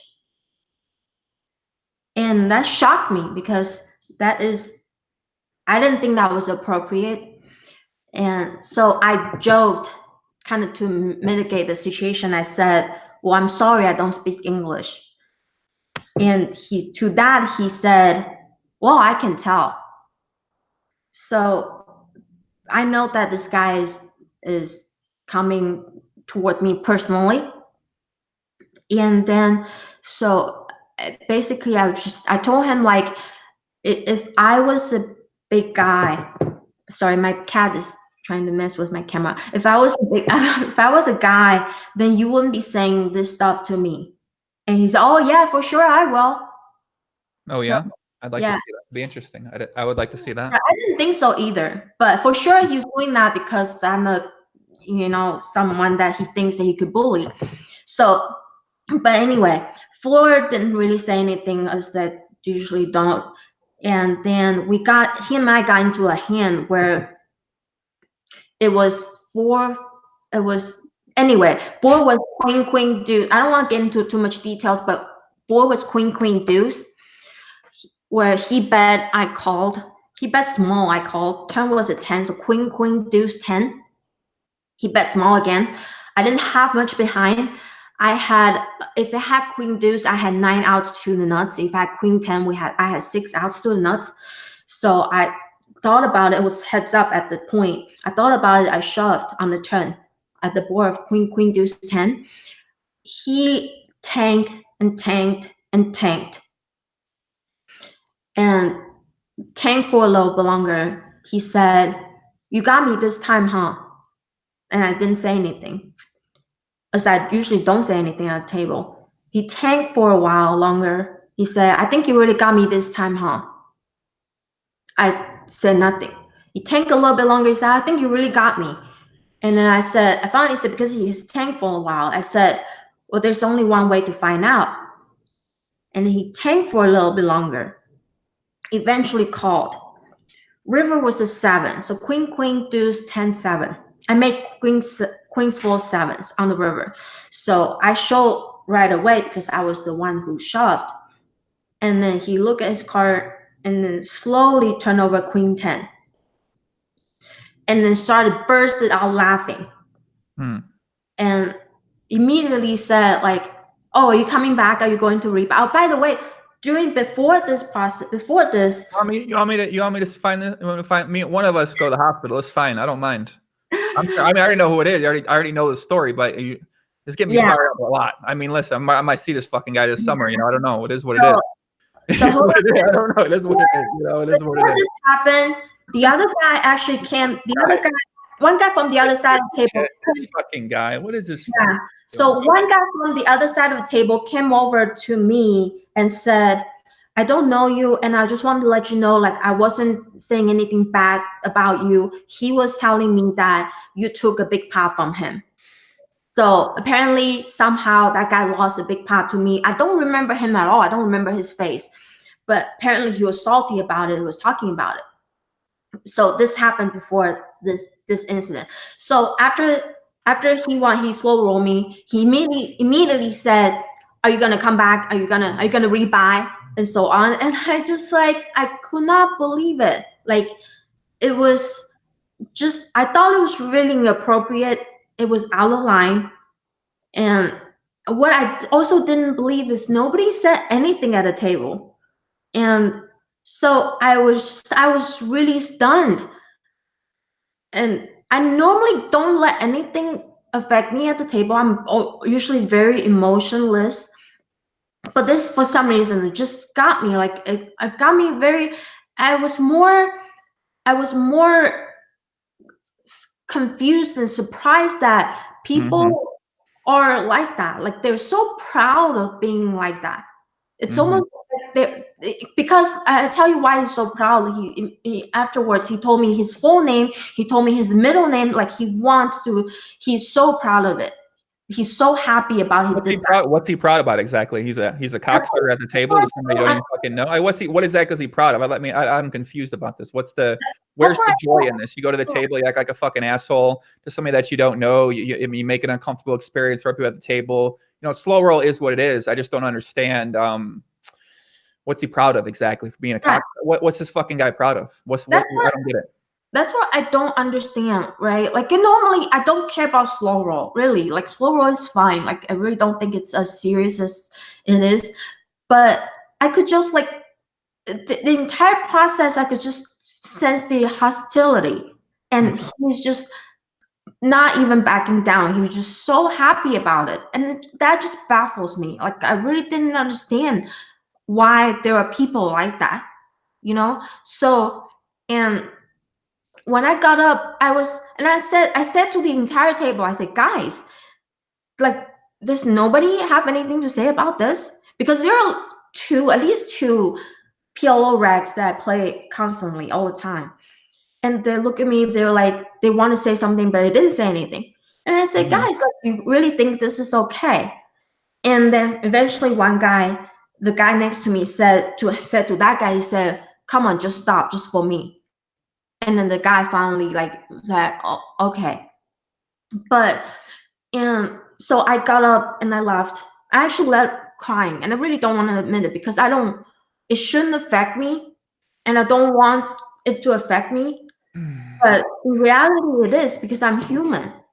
And so, and the reason why I want to talk about this is like, this happens so many times, right? You have seen me at the table. Actually, one time you went to Aria to see me, and then you actually ran into, I don't know if you remember this guy who asked to run twice, and then he asked me to run twice, and I said okay, and he ended up winning the first board. I won the second board, and he just flipped out. Yeah, yeah. Flip out, and right in front of you too. He just flip out, saying all kinds of stuff to me and so on. This happens so much and so often and so many times. And I understand poker is an emotional game. I know that sometimes you just can't help it. What happened that hand? I think I walked in the Aria and he ran it twice and he stood up and started yelling and then got racked up his chips. He had a ton of chips. I was like, what the hell just happened? Because when you always tell me these stories when I'm not there, none of this ever happens to me. Like, I mean, obviously it makes, like I said, they wouldn't do this to another guy. Right. Like no one ever talks this way to me. No one's like, if somebody fucks with me, I'm going to, you troll them back. If someone uses their words, no one's attacking you at the poker table. They want to attack you. Then whatever it is that ends up what it is, but that doesn't happen. It's not a realistic thing that's going to go on in a casino. So when people make comments to me, which is very rare, I'm just going to make comments back to them and then, get into a little war like that. That's like me talking to a fucking dumbass in the chat room here that makes some dumb comment that I don't like. Instead of timing them out, you're in person, you just troll them back until they stop. And then it's this thing like that. So, when you always tell me these things, it's just, I'm like, does this really happen? You know what I'm saying? And then, cause it's just something I never see. And even when I played with you, I've never really seen that happen as well too. Maybe like one time there was some guy yelling, but I wasn't saying things to you. He's more just upset in general, I believe. So it's just, I've never witnessed this in my live poker experience. So these stories are out, and I believe they happen because I hear them from other people as well too. But then you witnessed that one time, remember? Yeah, right? yeah. Yeah, Andrew Nimi was at my table. So yeah, it was absurd. It was absurd. I've never had that either. Like the guy asked me to run twice, and I agreed to run twice. And then because he lost the second board, he flipped out on me. So anyway, my cat wants bring the cat up on here. I'm crying, so he's trying to comfort me. But so I understand poker is an emotional game. Like people sometimes just can't handle the loss or whatever. Like be a good person. Understand that other person, we're humans too. Like, and I know that from my perspective, I talked to a few people. I know from my perspective, I can't expect everyone to be, as emotionless as I do. Like I don't, if I take a Papi, if I lose a hand or something, like I don't think I've ever berated anyone. I can't expect everyone to be like that, but just understand, this is the message I want to send out to people. Like understand, like people that you berate, that you try to talk shit to or something at the table, whether it's a woman, and I know it doesn't only happen to women, okay? I know it happens to other guys too. Understand that they're humans too. Like it gets me emotional, like even though I don't want to admit that it should get me emotional, right? But it does. We're human, we have feelings, don't forget that. And like, and I know for people at the table, I know that we can't expect them to speak up or say anything, but know that if anyone at the table, just say even something that helps a lot. Because what happens is, if I say something, the guy is not going to stop. He's just going to go back and forth with me. And I don't want to be going back and forth with him. He's going to be more aggressive. But if someone at the table had just say, hey, stop, man, that's not cool, or that's not right, he will stop. Like people will stop. And that's what usually happens.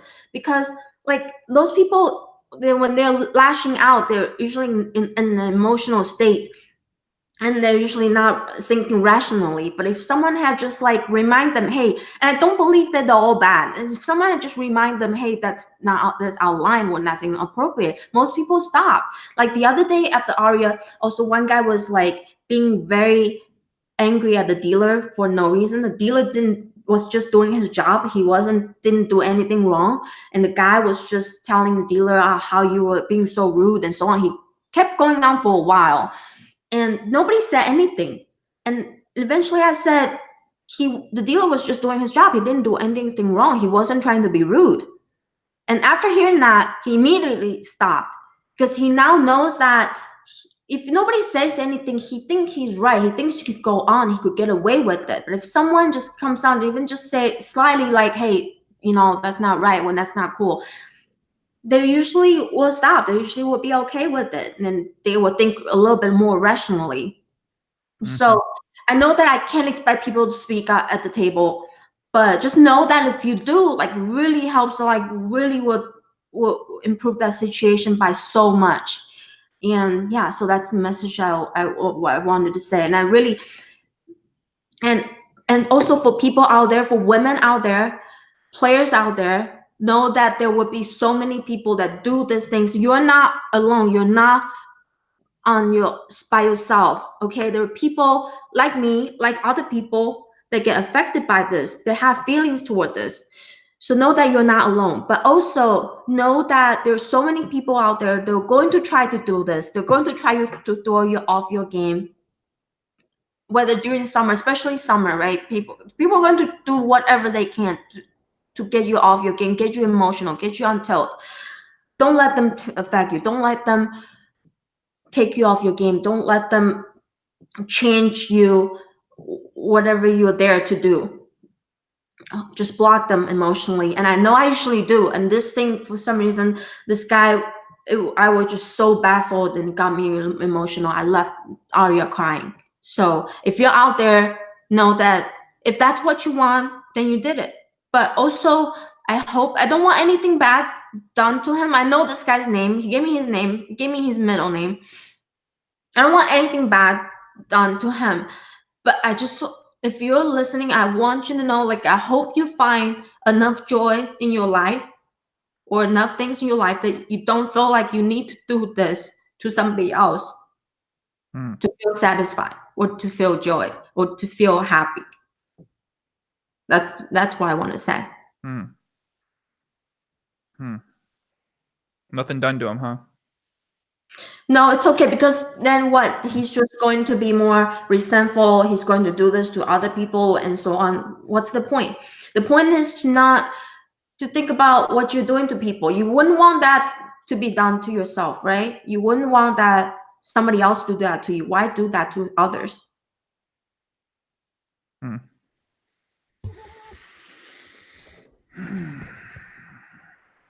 Okay. You sure? Okay. You sure we won't meet this guy? I don't know, man. You can't. You sure? Yeah, it's okay. Right. It's okay. I don't know. Just, I I'm mean, strong people enough. like that, you know what I'm saying? Like this disrespect like that is, So that's what I'm wondering. I feel like that deserves a conversation, a conversation from somebody. And that's what I'm wondering is I feel that's very inappropriate. Mm-hmm. I'm not just overreacting, right? Mm-hmm. I thought it was inappropriate. Yeah, I think like my line for inappropriateness is much different than most people's because I see comments on YouTube constantly that are positive, negative about me, about other people and stuff like that. So what I deem inappropriate doesn't really exist anymore because I hear and see the most fucked up shit. So even when I'm out in the world, out and about, and people say some things, like I don't take it very seriously ever. And my reaction normally would be to just be sarcastic back or troll them if they say something like that, which is very, like I said, doesn't happen. Like I can't even. This won't happen to you, and also like this would never happen to you. Like he would never say something like this to you. Like I said, even to like a guy that they feel like they can't get away with. So when it gets to this point, your reaction would probably not be very great if Mhm. it gets to that point. You know what I mean? Yeah. But the thing is, you would not let them get to that point, whether it's your personality or your reaction or your actions, your behavior. You will not let them get to the point. But for me, there's just not much I can do to stop them from getting to that point. Right. Danielle White says, I don't think she's overreacting, but I do think she'd be reacting differently if she understood why he acted that way. Which is what? I don't know. That's the comment. That's the comment. Bill Nixon mentioned earlier. He said, where's that comment at, Bill? Where was it at, Bill? Shout out to Zachary Weatherford. We got some donations in here. They don't save, guys, so I can't actually shout. I don't know who donated what, but shout out to Zachary Weatherford for the $4.99. Where was Bill's comment at here? Donation to Joey. Donation to the popper. He said, you will get taken advantage of now. They will play with your emotions now. They have seen this. It's not just a game to them. It is money. You think that's true? You think people are going to start fucking with you more now if they see you have this kind of reaction and might get rattled and get off your game like this? Well, like I said, I'm normally very emotionless. So I'm very, very emotionless at the table. Like if people see me, and it's funny because a lot of friends, they come see me at the table, I almost feel bad. They always think that I'm mad or something. I just don't say anything. I don't talk. I don't make conversations. I'm usually in my own world. But this guy is just a special case. Like it's like he was out. Right, so it's not common. It's a very sort of one-time thing. Yeah. Normally people say anything, I laugh at them. I just don't say anything. Listen, Yeah. guys, if you guys want to give Well, I take it back. Do say something if people are very out of line to other people. Like here's the thing. Like that's why I don't understand people who don't say anything who don't speak up at the table. If I see someone berating another person or dealer, I just can't help it. I always have to say something. I can't help it. And I think it's because I know how it feels to be berated at the table. I know how it feels to like. I wish someone would say something. So if I see that, I'll always say something. I always will try to stop them. Yeah, I mean, I can understand why a lot of people don't speak up or don't say anything, wanting to avoid the confrontation or not having the confidence in themselves or not realizing the situation that is being done, whether it's, they just don't understand why they should speak up a lot of times, I think, too. Whether it's no one's told them, no one's taught them, they haven't heard this before, they don't see the big deal, they've never been in that dealer's shoes or been in the other player's shoes, so they can't empathize with exactly what that feels like to be that person getting berated or put down by somebody else. So I think when you think about, okay, why does no one speak up? Well, why do people avoid confrontation to begin with? And they want to protect themselves, and they protect themselves by not saying anything and staying out of it. So I think everyone's different. Some people are speak up. They're willing to say something. They're willing to put themselves out there. And then a lot of people aren't willing to step up and put themselves out there because what happens is there's a lot of risk involved potentially when you do speak up and put yourself out there for something like that too. And I respect that. So I said, like, I don't expect people to be like me. Everyone's different, right? So I don't expect people to do anything. But, and I'm not saying that I'm always perfect. Like, sometimes I get like impatient with, especially with some new dealers that they really are not paying attention. They really just don't want to be there. Sometimes I get impatient as well. I'm not saying like I'm always perfect, but like I think, like if someone were to tell me, hey, like this and that, like I almost if I'm slightly impatient or something, I almost always feel bad afterwards. I feel bad for not being nice to people. I feel bad for not talking to people.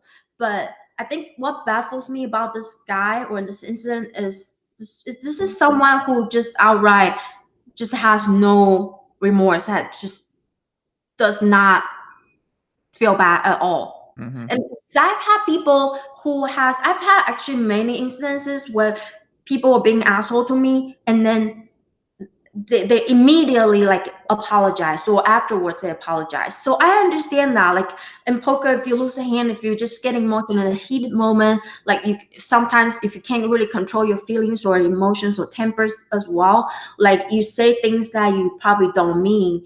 And I've had like I shared, I think, the last podcast, like once the worst I always remember was the guy Shooter is a famous LA grinder actually, and we're friends now because he was berating me at table. He was telling me like, oh, no wonder you don't have a ring on your finger. Bang, So bang. and that, yeah, so that time like got me kind of upset because that's true. And I don't have a ring on my finger. I'm single. So and then like I was kind of sad. And then but the next day he came over, he found me and he said, I'm so sorry. I was heartbroken. I don't know how I could do that. How I could say that to someone. I'm really, really sorry. So and I accept that. Like, people make mistakes, and if you can correct it, I really applaud that. So I'm friends with them, and I'm okay with them. So I'm just more baffled about like how he, and maybe he will, I'm not saying, maybe he feels bad now by now, I don't know.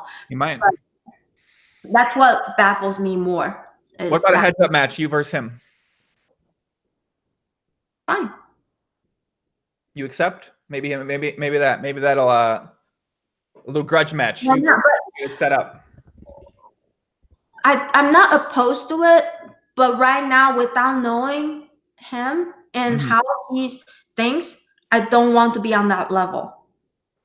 You don't want to play a heads-up match against him and crush him. You just want to play heads-up match against me and crush me. Well, I always want to crush you, so.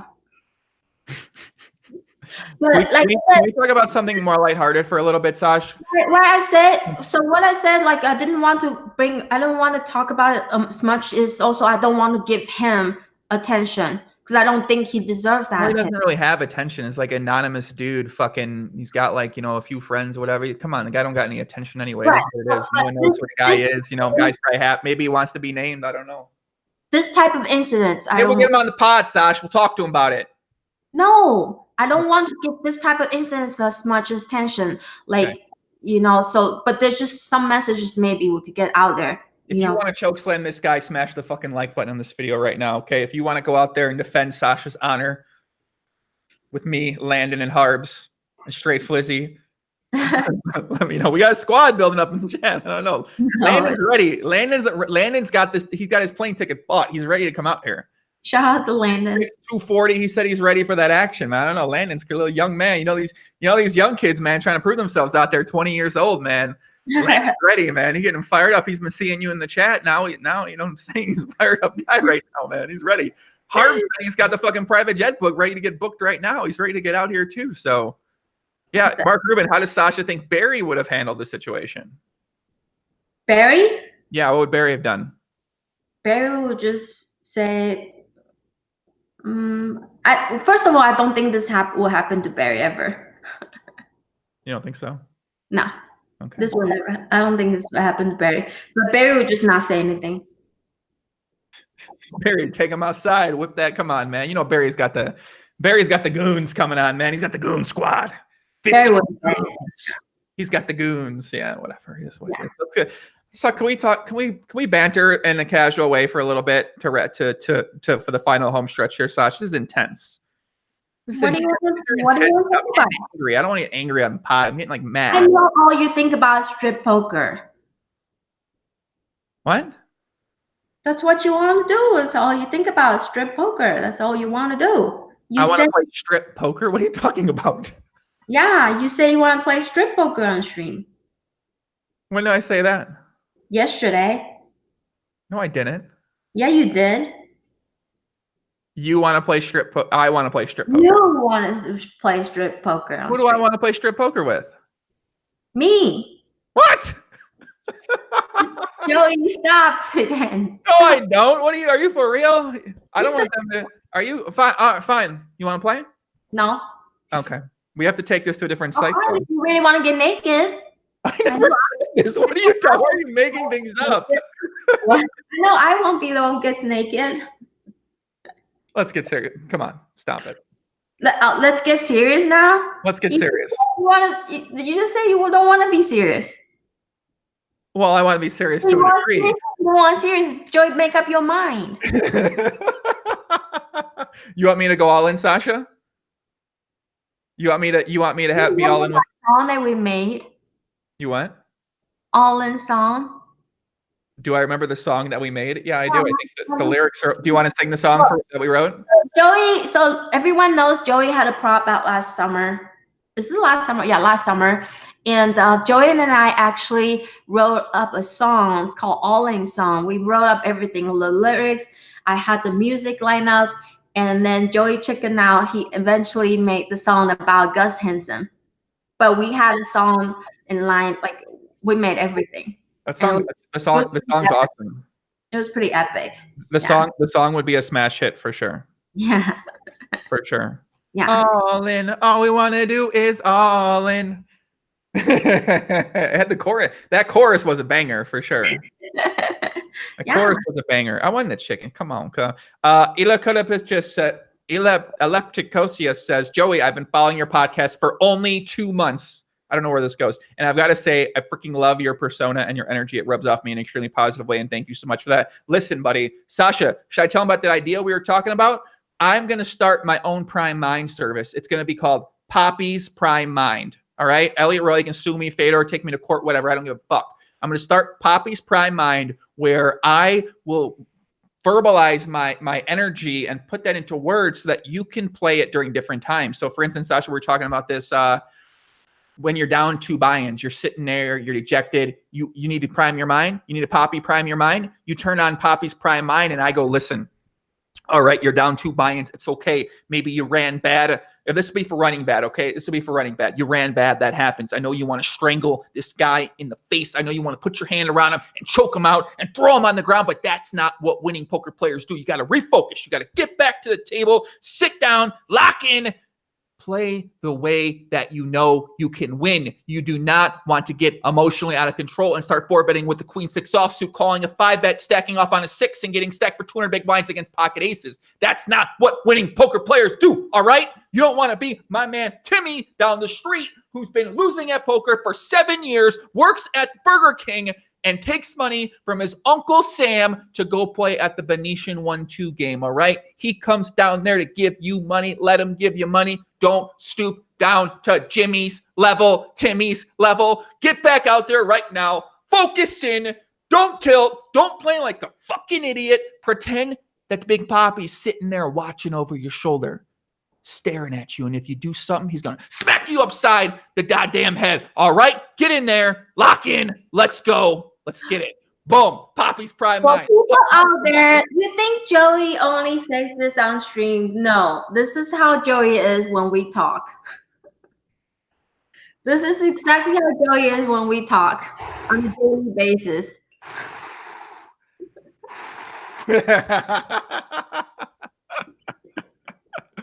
Papi's Prime Mind. What do you guys think? Crazy. Crazy? Crazy. Let's get some questions. Let's get some questions for the chat. Yeah, we have questions. Anthony C. Joey, that would have to be a video. Your expressions and head movements are the nuts. You could actually not even say anything. Just do the head and head. Yes, you. Sasha, you have a question for me? Question for you. Yeah, you have a question for me as a guest? Well, I'm sure I have a ton, but I'm called off guard. I don't know what question. That's what we do. Sometimes the guests that know you, they ask you questions. My questions will be out of line. You know that. Let's talk about your nicknames. What? Why do they call you the a-hole grabber? Tell them why. No, I'm asking you. The question is for you. I don't know. Why do they call you the? Why do they call you the a-hole grabber? Skip it. I don't know. You can tell them. Or we skip it. The question's for you. Why do they call you the a-hole grabber? I don't know. You call me that. I don't know why you call me that. Why do you call me that? Why do they call you the watcher? Why do you call me that? Okay. Let's see some questions from the chat here. I didn't think so. Why can't you answer it? I don't understand. I didn't think so. You were the one who wants to lay it out there. All right, there's too many inside jokes. You gotta. YOLO Swaggins. This gal is a straight shooter with upper management written all over her. Isn't that true? You were upper management before, right? Yeah. Talk about that. What? I was a director of marketing in the casino. I had a really good position. I had a really good job. Who was the best Who was the best at marketing in that company? Was it you? I crushed always. Why don't we go through our process when I'm coming up with a thumbnail or a title? Why don't we go through how that works out normally? Well, what do you mean? Well, here's what normally would happen, right? I'll put up a title for a video, and then what is your normal response? I will tell you what I think. What I think is better. Here's how it normally goes. I'll put up a video, a title idea, and she'll be like, "No." I'm like, "What are you talking about? What are you basing?" No. Maybe more like this. Why don't you talk about how you helped me make my 10, 12 million or 11 million YouTube video? Okay, so here's what people don't know is I actually help Joey with a lot of his videos, his thumbnails, his titles, and like to get more like give him marketing ideas. And with his MMA videos, I was actually the one next to him. I gave him ideas on how to edit it and give him something that to this day he still uses, right? Oh, do not tell the idea. Do not tell the secret. No, you cannot. We cannot be specific on what it is that you taught me. That video turned out to be a big hit. So congrats, Joey. Here's what the process percentage. And I just found out that Joey makes so much money from out of it and I get zero. Yeah, if by zero you mean you've got plenty of things bought for you over the past bunch of years, then yes, you're right. You've got nothing. You've got zero of those dollars. Correct. Plenty of things bought for me. Hey, that's a big accusation. I don't take. What? That's a big accusation right there, Joey. Dinners. No, I don't. Movies. I don't take gifts. You don't take gifts. I'm not like that. Don't give people wrong ideas. I'm not like that. Mm-hmm. Yeah. Mm-hmm. Nah. What do you mean you don't take gifts? What are you talking about right now? I mean, yeah, if you give me like a birthday gift or something, which I don't think I have a birthday gift. I think so. I think you do. What are you wearing on your wrist right now? The only gifts you give me were Christmas. Are we talking about my personal gift? Oh, what's that? Oh, is that something I bought? Oh, interesting. Okay. Joey bought me this two Christmas ago. No, I didn't. That's not true. Let's move on. Let's move on. Let me read some questions from the chat here. Let's move on. Harb says Landon should pay Joey to work for him. That's actually true. If anyone works for me, you should 100% pay me because you're learning a lot more than the value exchange is going to be more heavily on your side, no doubt about it. If you're working for him, that's true. Have you guys discussed Sasha's World Series Poker Summer schedule? Yes, we did. We discussed it at the beginning. Where is the best place to get edibles in Las Vegas? Mark Rubin asks. I think any dispensary is going to be a great option. Questions for you, not for me. I don't smoke. I don't drink. That's not true. I actually have a video of you drunk. Yeah, you got me drunk. No, first of all, take some responsibility. You're an adult woman, okay? You No, I chose don't to really drink. drink. I never give you drinks. I never try to give you anything out of line because I know how in line you are. Joey, you don't. What are you talking about right now? Name it. Give me an example. But anyway, so I Name an don't really, example. I don't really drink, so it doesn't take it takes like very little bit for me to be drunk. So I try to stay away from alcohol. Give me an example where I try to get you drunk. No, don't want to go there. You can't name one. There's not even one. I don't want to go there. There's not even one time. Come on, stop it. There's many times. There's not many times. What are you crazy right now? This is what happens. We get it. Me and Sasha, we're both very stubborn in our ways. So if we don't agree on this is how it'll go on for about 20 minutes, and then it'll go in a circle. Neither of us will either concede. And Yeah, you know then what you have to do? what? Just like Doyle said. Did you see Doyle's tweet? Please tell me what it said. He said if she says a white wall is black or something, black wall is black, just say it's black. If she say a white wall is black, just say it's black. You're right. You're always right. I'm always wrong. You're right, Sasha. You're right. I did whatever you said. You're right. That's a good point. No, that's the thing. You don't, and that's fine. You don't. Nope, I did. Nope. Whatever you say. Whatever you say, I did. Let me Wayne Chang in the chat. Wayne, you missed your specialized shout out, Trashy Wayne. You missed your special shout out. Let me check the list here. From a question from Twitter, if either of you could relive one poker moment, what would it be? What would it be yours? What would yours be? I don't know. Give me an example. If you could relive one poker moment, what, maybe a hand, maybe a call, maybe a session. I think for me, it would be back when I had my biggest month of all time before I got out of line. That would be, I'd go back to that month where I made the decision of completely out of line. And I was right here. I'd go back and I'd go back to right there. That's when I would do that. That would be the moment I would relive. I'd want to go through that month again. That was a fabulous month for me. I was firing on all cylinders. My discipline was at an all-time high, and then it just came crumbling down.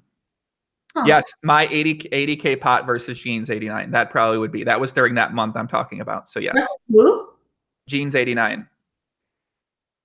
He was he's a pot Omaha end boss. So it was probably the big pot I played against him at 100, 200. That'd probably be. What about you, Sasha? Do you remember the hand?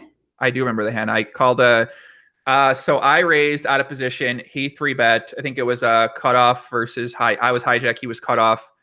I called. I had ace 8-6-4, something like that with a nut suit. Flop came down 7-5-3. You called the race? What? You called the race? I called a 3-bet out of position. Yep. So flop came down 3-5-7. What? Is this you, or did you play a different style back then? What are you talking about? I didn't know you called that out of position. 8-7-6-4. What are you talking about right now? I didn't know you do that. Okay, stop it. So ace-7-6-4, flop comes down 3-5-7. I got top pair with the nut straight. I check, he bets. I check raise a little bit smaller, and my heart's pounding. It's beating out of my chest. I'm like, holy fuck! I've been trying to stack this dude my entire life. I mean, I haven't. I've only been trying to stack him recently because I just moved up the stakes he played regularly. And I was terrified because we're like 100 and some big blinds deep. It's very deep stack pot. So I check raise, and he re-raises me, and I say, my heart's beating. I lose. What'd you say? Is there a flush draw? Bro, are you for real? It's 3-5-7. I had ace-7-6-4. I got the nut straight. I said, was there a flush draw? No flush draw. Okay, so it was a rainbow board? Rainbow board. Okay. I check raise. Block top set? I block top set, correct. What do you think he has? What? What? What do you think what do you think he has? I'm gonna have a redraw, like a wrap to a redraw to a bigger straight, or like a set, maybe. Okay. Double backdoor flush or something like that. I don't know. I don't know this guy. It seems absurd. Like if you block top set and you have the nuts. He has ace 6-8. So the flop's 3-5-7. He had aces and he had an open-end straight draw. So he probably thought I was check raising a little bit light there. He jammed on me to maximize his full equity. I had the nuts. We got it all in. The heart was pounding. The chest was bumping. Boom, boom, boom, boom. Turn, river, boom. 80K pot comes my way. What do I do with the money? You know, You won? I won. Correct. Yes, I won. This is. Oh, I thought it was a bad B story. What the heck? God, I thought this was a bad B story. You won the hand? I won the hand. Relive. Why would I want to relive a bad beat story?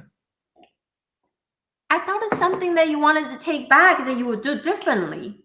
If you could relive one, why would I want to relive a bad beat story? What's going on here? You're so locked in. You're so. All right. What would you want to relive? What would you want to relive positively? I think it's winning PLO tournaments. Women never listen. They really don't listen to you. I'm telling you right now. This is what it feels like. Well, I thought Sasha can't be bothered to listen to me. Why are you big timing me, Sasha? Why are you big timing me? I really thought it was something that we wanted to maybe change or like. Are you stoned? Are you stoned right now? Maybe, I don't know. You seem stoned right now. Okay, so if you could relive one positive moment, what would it be? Probably the winning PLO tournament. Sorry, the sound freaked out. What were you saying? Probably winning PLO tournament. Yeah, but you win a PLO tournament every other month. You know, why would you want to? You actually do relive that often. Yeah, but I don't know. Like winning PLO tournaments, just like it's not just good feeling winning a tournament, but it's also a game that I've worked so hard on. It's just I've been grinding so much, and I just feel like okay, like my hard work's paying off. Okay, that makes sense. I like that. You'd want to relive that. I like that a lot. Yeah. Let me go through the chat here, see if we got any other comments, any other questions, anything like that. What do you got planned here, Sasha? You're going back home. I don't know if you want to talk about that a little bit or not. You're leaving tomorrow. You're leaving Vegas. You're out of here. You're not coming back for the series. You have all those investors. They're going to be miserable that they bought your package and now you're not going to. No. What are you talking about? Stop spreading fake news. I'm only going back for a week. I'm leaving tomorrow, going back to see my dad. I'll be back before the series. So you'll be back before the series? Yeah. Are you going to be playing the Big 50? It's on my schedule, yes, but hopefully I will make day 2 from previous tournaments, so I will skip it. I'm hoping to be able to skip a lot of tournaments from making day 2s. So you want to do some clip questions? Like what? What's your biggest piece of poker advice out there for people who might be struggling to try to make it? Biggest piece? Oh, geez, I wish I knew the questions coming. I think is to make sure this is what you really want. To really, really, really know it in your heart. If this is really what you want, you really have to take time to evaluate. This is for you. Poker is not just what you see as glamorous or just money. People think there is a lot of freedom in poker, but actually people who make it work super hard as well. Like people who are successful are the ones who actually make their own schedules, who actually treat it like a 9-to-5 job, even though it's not strictly 9-to-5. People who treat it like an actual career. If you think about having a job outside of poker, like you have to go into office and do this and do that and so on. And now that you're doing something that you love, why wouldn't you give it as much attention as you would doing other jobs? Even though there's no boss to tell you that you have to be here at a certain time. But if you really, this is really what you want to do, give it all your attention, give it your effort, give the best you got. And like really, if you really know this is what you want to do, don't let anything or anyone tell you differently. Don't let anything stop you. I like that a lot. Landon, you know what to do, buddy. Matthew Small. No, we want to hear Sasha's biggest win and loss at a single session at PLO. Biggest win, it's funny. Biggest loss, I think, depends on the stake, I think biggest loss, maybe in a single session, I think 6K at a 2-5. I think that's my biggest loss. Okay. Biggest win. I was just thinking about it the other day. It's pretty epic. I once went to Bogota with a few of my friends, and when I went there, I didn't. One of my friends needed money because they had some family emergency, so I give her all my money. I didn't have money to play when I got there.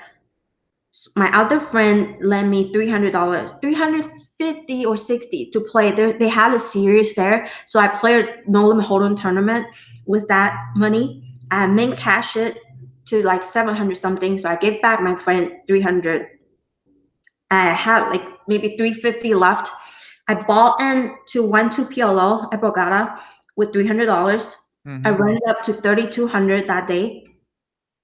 And the next day, I went to PLO again. I bought in 300. I ran it up to 2,700. And then the next day, they had a 510 PLO running because it was a weekend. I bought in 1,000. I cashed out 13,000. Okay. I still remember the hand because I flopped, and I was the lucky hole. I flopped top set of kings. It was a very rainbow board, king A3, something like that, and board just ran out perfectly. Rainbow and non-connected. Just kings remained the nuts, and I got value 3 streets. The guy called me all in on the river. So I ran up, and by the 4th day, I ran up to over 30,000 from just 300, and I was stoked.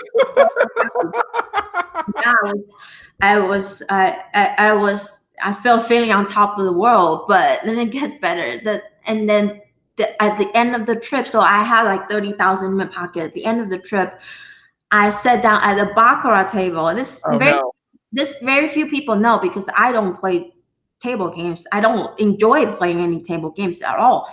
For some reason, I played that at the time, and my close friend at the time, Patrick Chang, was next to me watching, and he watched me lose, I think 25,000, 30,000 within like half an hour. And that's the last time I played baccarat, I think. Yeah. So I built up my built up the money from 300 to over 30,000, and I just lost it and very quickly at the baccarat table, and I still went home no money.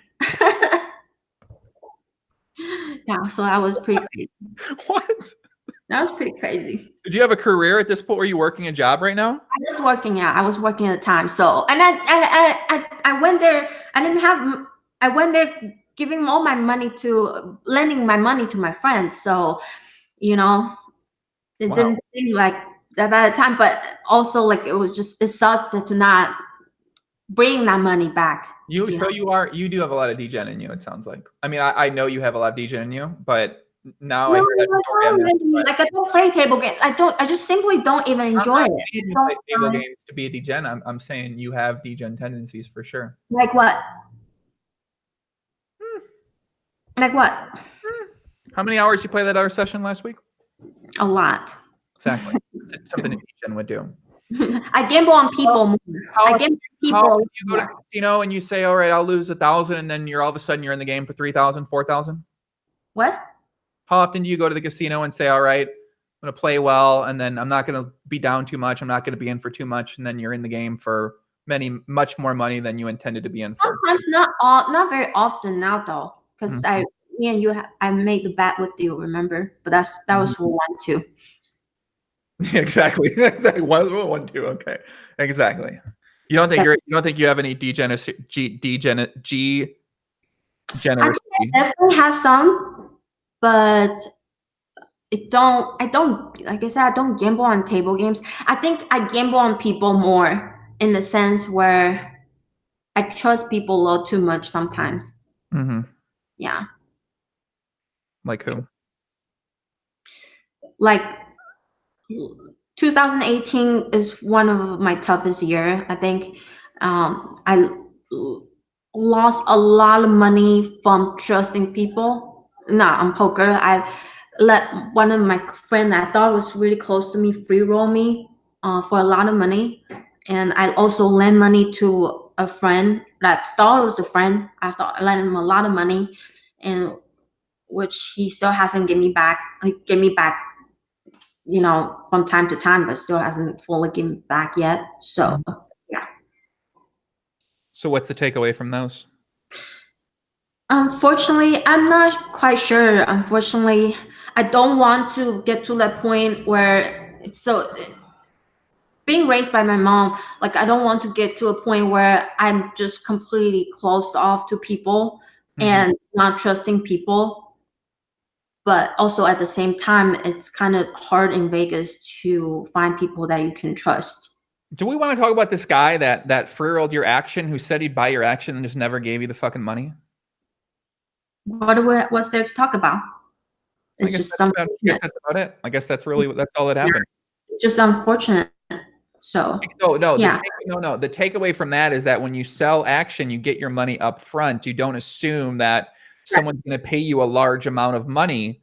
You get the action up front. And if you can't sell don't sell it if you can't get the money up front. And if you can't get the money up front, you're doing something bad. It wasn't even me selling it. It was him constantly telling me that I want you to do this. I want to invest in you. I believe in you. You can do this. So it wasn't me so here's the thing. Like before last year, I've always been 100% on myself, on my own. I've never sold action. I've always played on my own. I did pretty well. And then my friend, like I said, told me that he wants to invest in me. He wants me to play this tournaments and so on and so forth, and end up getting free roll for a lot of money. Jesus Christ. So then after last year, like I had to, like now I sell actions. Yeah, so now this year, and that's a big reason why you put the package up early this year, was to make sure this wouldn't happen again. So you put the package on Stake Kings, or Stake, is it? Stake Kings is some I use Stake Kings, or people can contact me directly so we can talk about the markup debate. Some people think that the markup put up is high. My actual markup is a lot lower than you see. When I put together the schedule, I have someone look over and to determine my markup. And before I announced it, I saw this debate about Johnny and so on. I saw them going back and forth. Are you there? Oh, I thought my computer froze. I saw people debating about markup, and I was hesitant, so I consulted a few more friends. I asked a few world's top tournament players and so on, tournament crushers, and their feedback was all fine. They were all like, no, you're not charging too much. And we're talking about my actual markup. And obviously, like Sean was on your podcast, he said some nice things about me. I felt really thankful, and I felt really blessed. But at the same time, I've worked super hard for it. I've grinded so hard. I've worked so hard on my game. And if you really strictly talk about PLO, like tournament ROI, my ROI in PLO tournaments is super high. Like for all the PLO tournaments that I play, I could tell you the few that I didn't cash, and I won most of them, I final table most of them. I didn't win the PLO tournament at Bahamas. I didn't win the one right before I won back-to-back win PLO tournaments. I can tell you why. And I didn't win the recent one because I had ace, king, X. No bad beat stories. Ran into ace, XX 4 times in a row. But I had a big chip stack before that. Outside of that, I won most of the tournaments, and I usually won most of the tournament with the giant chip lead. I played the Venetian tournament where I was the giant chip lead all the way, and then this guy at the final table busted 3 or 4 people. So he actually, when we went to heads up, he had slightly more chips than I did. And so went into heads up, he even says so himself, he doesn't know what he's doing. He doesn't really know how to play PLO. So he asked me right away, do you want to chop? And this might come off as the wrong way, but I don't chop. Especially if I'm there to win, if I know I can win, I don't chop. And he asked me a few times, do you want to chop? And I said, I know this will come off the wrong way, but I joked and I said, well, I will give you second place plus some money if you really want to chop. And he's like, what? No, no, no, no, because he had more chips. He said, no, no, no, no, let's play. And I said, yeah, let's play. And sure enough, I took him down. I won that tournament. I played the Aria PLO tournament where within half hour, I have 7x starting chips because 29 people were registered at the time. I busted 6 people. We ended up 5 in the money. It was like 60 or 70 people entries total. When we were 5 in the money, I had more than 80% in chips. And when we were down to 5, they immediately say, is there a point to play? Please, let's just chop. And I told them, like, I will only chop if you give me first place money. And then they all agree. They also give me, not only give me first place money, they give me money from their pocket. So that I will agree to chop. That's the term, I agreed to chop. And all the win tournaments, I had big chip lead, and they give me first place money. The second one, actually, it's funny, and I told you about it. When we're down to 4-handed, I still had a lot of chips, and 2 short stacks and 1 old guy. Old guy actually has a little bit more chips than the rest. He had almost as many chips as I did because he busted a few guys. And then we got into the hand where I had double suited aces. He had ace, queen, 6-4, and he went all in with me. And he ended up winning that hand, which was just really absurd. ICM wise, there's 2 short stack. He didn't have to go in with me, but he won that hand. I end up with 3 big blinds, and then I hit big blind too. So I had 3 big blinds, and then big blind hit me. We were 4-handed. This guy folded, button folded, and then the big old guy looked at his hand and folded. I had 3 big blinds, and then they gave me a walk.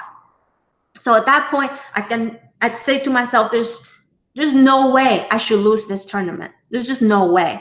So, and then after a few rounds, I ended up having a chip lead again. I busted the 4th guys, and they immediately asked me if I would chop, and then they gave me the first money again. So most of the PLO tournaments, I'm not saying it because like I'm delusional or anything. I've worked so hard on my game, and most PLO regs, cash game regs, they don't really play tournaments, or they don't really know how to play tournaments. And most really good tournament players, when they go into PLO tournaments, they're good at tournaments, but they don't really know how to. They're not as experienced in PLO. So I felt like in PLO tournaments, I always feel like I have a lot of edge, and that comes from years of experience and grinding and studying and so on. So I'm not delusional when it comes to PLO tournaments. So I don't feel like my original markup, I don't feel like it's high at all. And if we were really strictly talking about PLO ROI wise. So yeah, people do it on staking. Stakings, the markup is higher because they charge fees, but they are very so far from working with them, they're very easy to work with. They make this process very smooth and easy for me, and I think for investors out there. So I do thank them for what they do. There are also people contact me directly, privately for larger pieces. I do offer lower markup, like my original markup. So I really don't think that my markup is high or unjustified. So this was a sales pitch, huh? This was a sales pitch. You're too stoned. You're like, what? Listen, you're like Barry. I'm like, what do you think I did during the Barry podcast? I just sat back, let the guy talk for 5 hours, man. I'm sitting back listening. On stream. I'm sitting back listening. What do you mean? I'm sitting back. It's a sales pitch. I know what's going on here. You're at the sales pitch. We're selling the package. It's fine. No, I'm not selling the package. I mean, it was sold out. It's almost sold. I have a small percentage left, but I just want to give my own thoughts on this markup. Do you think the top PLO regs are gonna give you the same deal during Well, I guess you probably won't be playing with many of the top regs in some of these PLO tournaments you're playing in the A summer. lot of PLO regs don't play tournaments. That's true. So you're saying PLO tournament straights are very, very soft. Most of them, yes. Okay.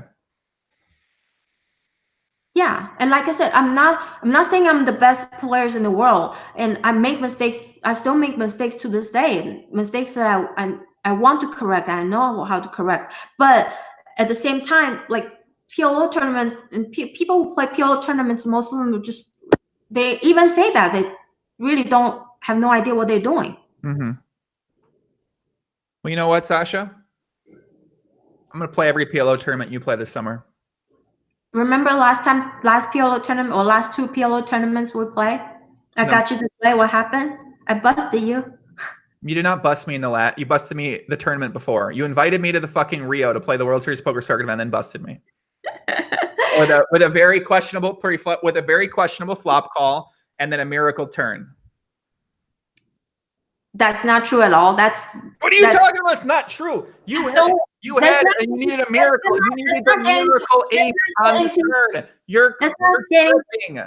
Let's not get into strategy, but oh my God. You need a miracle turn card to stack me in a spot. No, strategy. That's a good call on the flop, and then turn you shouldn't have gotten with me. Oh here we go. Here we go. Wait a second. Once the other one you busted me. You didn't bust me the last tournament. What are you at the win? Oh, I think that's the one. You didn't bust me from there. Are you remembering things wrong? You didn't. We were at the same table that one. I'm saying it real. You busted me from the one tournament at the Rio. One tournament. Okay.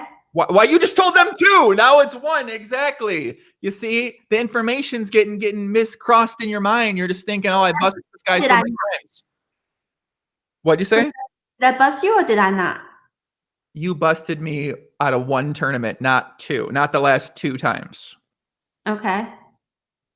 So you just said it was 2. Are you going to apologize for saying it was 2? It was only 1. I'm sorry if I say 2, but I said I busted you last tournament. No, you didn't. You busted me the second to last tournament. Okay. If we're going to be technical here. If do you want to make a prop bet, Sasha? I bet I can bust you out of a tournament this summer. You're not playing tournaments. Come on, stop it.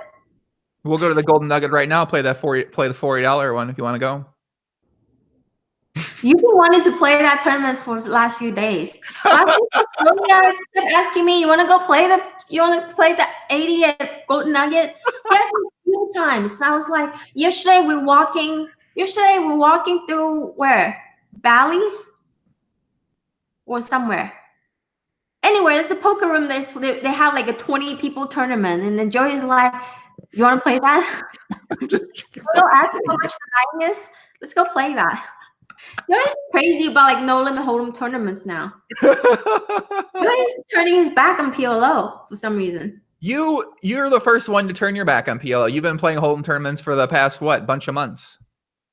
No, some hold'em tournaments, but. I need to. So tournament and cash games are very different games. Like last year, this is what happened last year. Last year, the entire year, I've played mostly cash games going to summer. So like going to summer, like I try my best for oh my God. There's some adjustment that needs to be made. So this year, I'm making sure that I am not going to tournament like feeling rusty or anything. Like I want to feel like I'm ready. I'm prepared.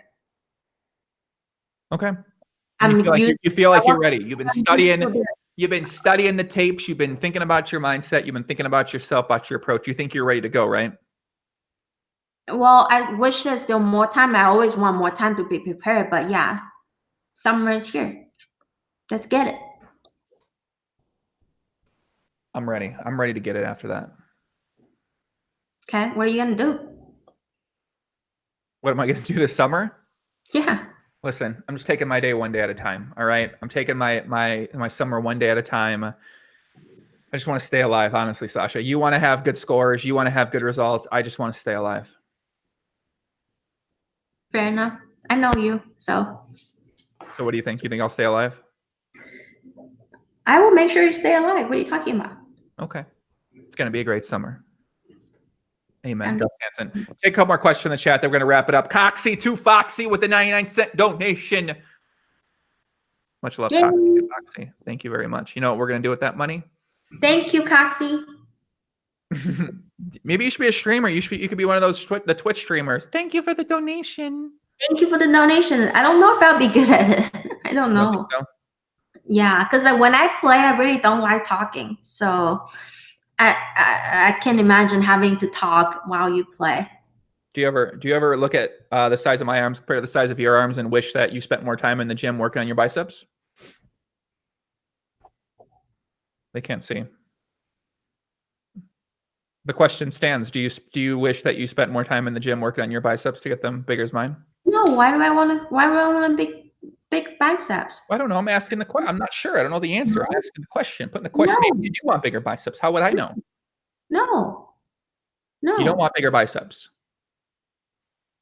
Do you wish you have your hair long enough so you can have like a wavy hair? Oh my God, that'd be amazing. I tried to grow my hair out one time. Like I wanted to look like Jesus Christ, like he just reincarnated sitting on that table in between those 15 beautiful, wait, it's Jungle Man. Never mind. That's not Jesus. No, yeah, I wanted to grow my hair out like Jesus before. Yeah. Damn. Okay. What do you think? If you grow your hair out, I'll have the big biceps like you. Okay, deal? So if I grow my hair out, you'll get big biceps like me. Yeah. Let's do it. Okay. You ready? You trying to get these shoulders? You trying to get it right here? Okay, wait, let me see you flex. Hold on. Dang. Okay. Oh my God.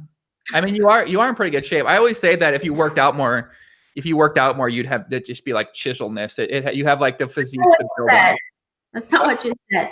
You always say you'd be a top model if you work out more.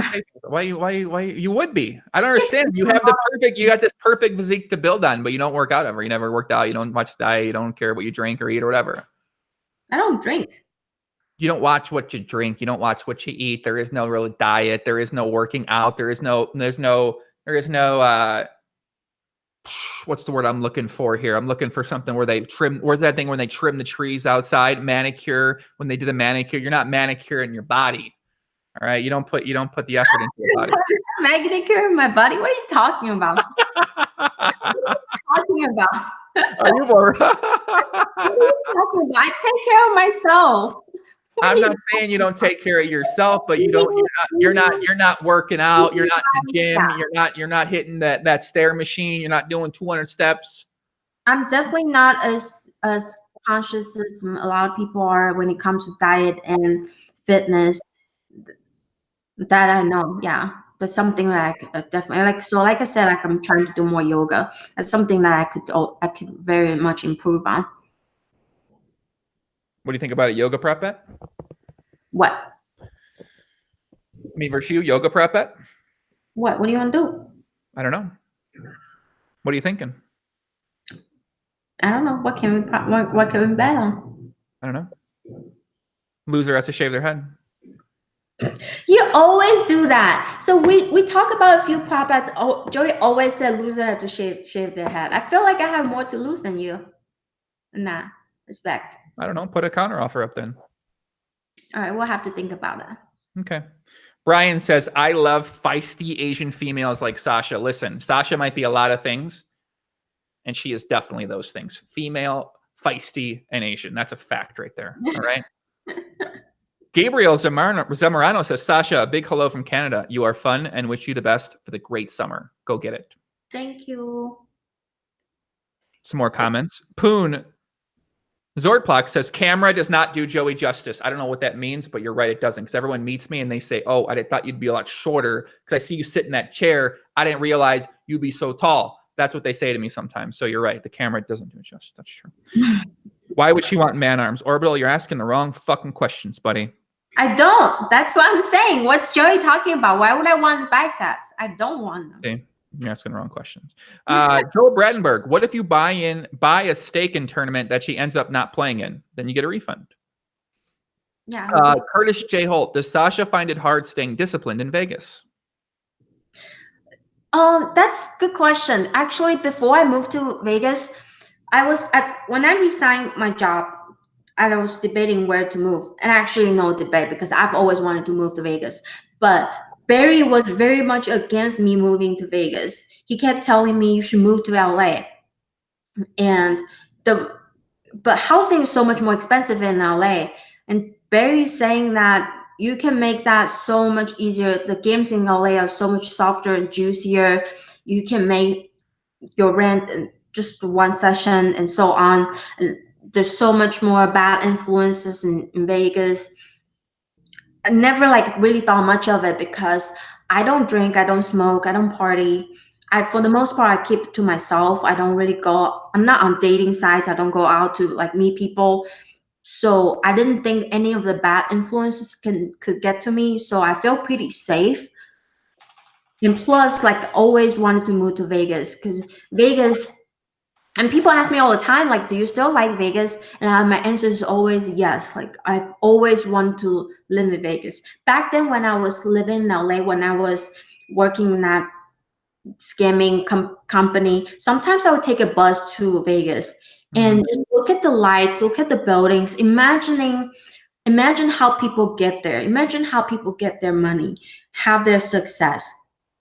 And I always said Vegas is one of the most inspiring city to me because when you look at it, it's a city built on desert, like where it's not supposed to happen. You have all these lights, you have all these waters, fountains.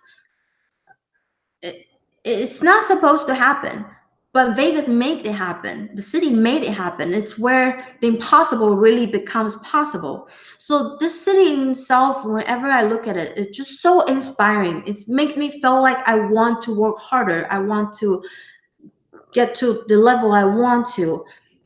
So Vegas has always been the city I want to live in. I ended up moving here and ended up proving very right because I did get into like I said, trusting people and so on, and got taken advantage of, lost money there. But Vegas is still my, I think, one of my favorite cities. And when it comes to resisting temptations, was that the question? I don't, like I said, I don't really do a lot of other things. So it's not hard for me. It's very easy. I don't really hang out with a lot of people. So then it comes down to making sure that people I can trust. And I think that's what it comes down to. And I really, like I said, I really hate to be someone that really just being very closed off. I think I'm already closed off enough. I don't really try to be friend with a lot of people. So eventually I don't want to be that. But yeah. Okay, I like that answer a lot. How does Sasha stay disciplined? That's how she stays disciplined. She doesn't have the same temptations as you do. I really don't. I really don't. No temptation, no vices at all. Vices. What? I'm sure I have some vices. What do you think my vices? What do I think your vices are? This is a trick. You're perfect. This is a trick question. You have no vices. I'm sure I have vices. No vices. I don't see any vices, and no vices at all. What do you think my vices are? Nope. I see none. Stop it. I see none. I see no. I don't see anything wrong. I think you're perfect. Stop it. I don't know. I don't know any vices. Harb says, has meeting Joey changed her outlook on anything in life? Tremendously. Uh-oh.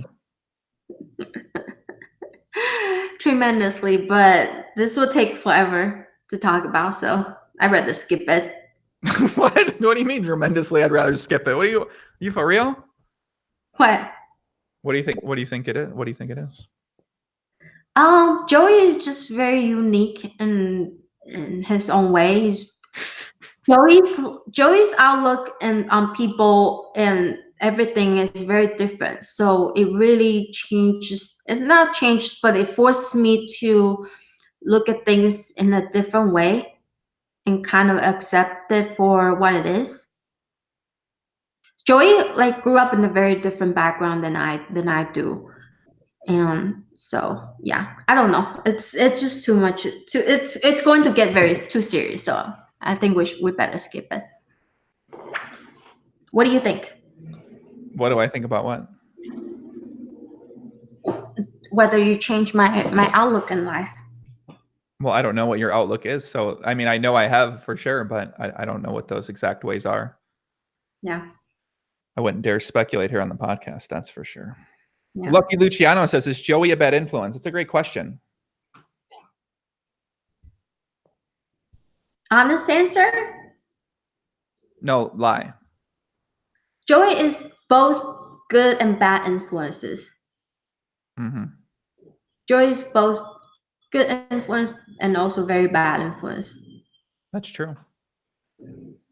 That's true. Very bad, very good and very bad. I can see that. No doubt about it. I think I am a terrible influence to some people, for sure. Yeah. For sure. And I think in a lot of ways it's because we're so close and we care a lot about each other. So, and Joey has some struggles and issues that for me, I am someone that takes, because I don't get close to people a lot. So the few people that I see very close to me, I see them like my family. Their problems become my problems. Like I try to see their issues as my issues, and I try to figure out how to help them with their issues. Mm-hmm. So with Joey, that is just his issues or your issues or your problems become my problems, and it took a lot out of me to help solve that. Yeah. Hmm. Yeah. Is that correct? I don't know. I mean, you didn't really say much, but you said a little bit, but you didn't get too specific about it, so it's okay. Do we want to get specific about it? I think I've been a bad influence, but the people that I would say are my bad influence, they would say I was a good influence. But like Jonah, for instance, right? I was an influence on Jonah, where now he's like the hungry man worldwide, and getting very out of line with the women, getting very out of line with the nightlife, hobbies, and lifestyle. So to me, I think I was a very terrible influence because I influenced him to live that lifestyle.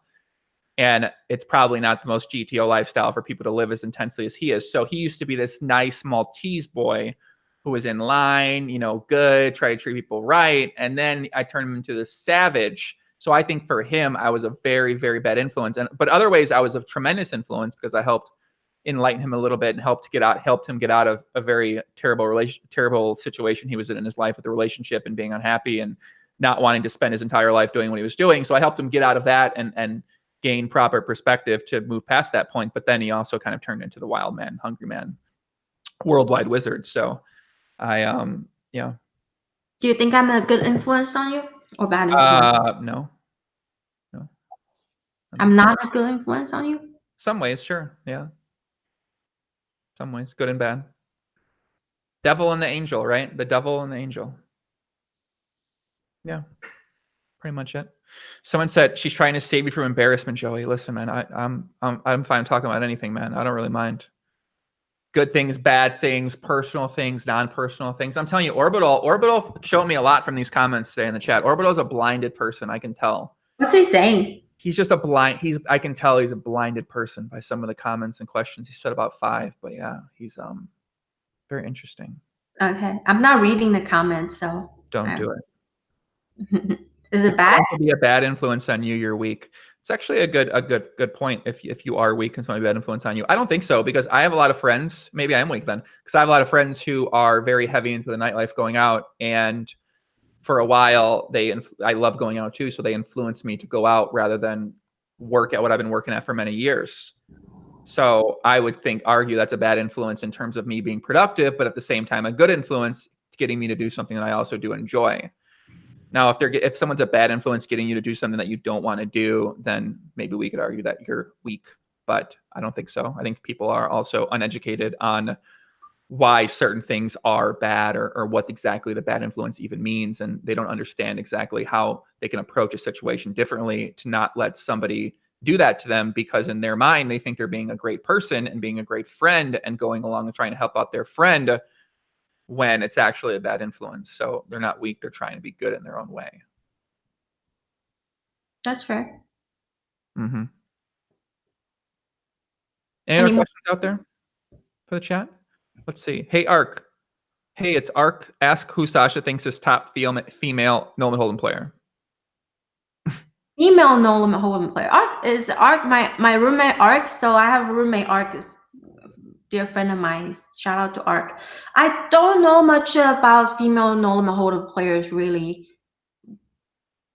I don't follow it very, very closely. So I heard a lot of good things about Christy B but I think I don't want to judge people from having tournament success, because when we come to find out that really tournament success really don't mean as much as we give credits to. But from what I heard about Christy B, I like a lot of things I know just from little things I know about her. A lot of things I heard.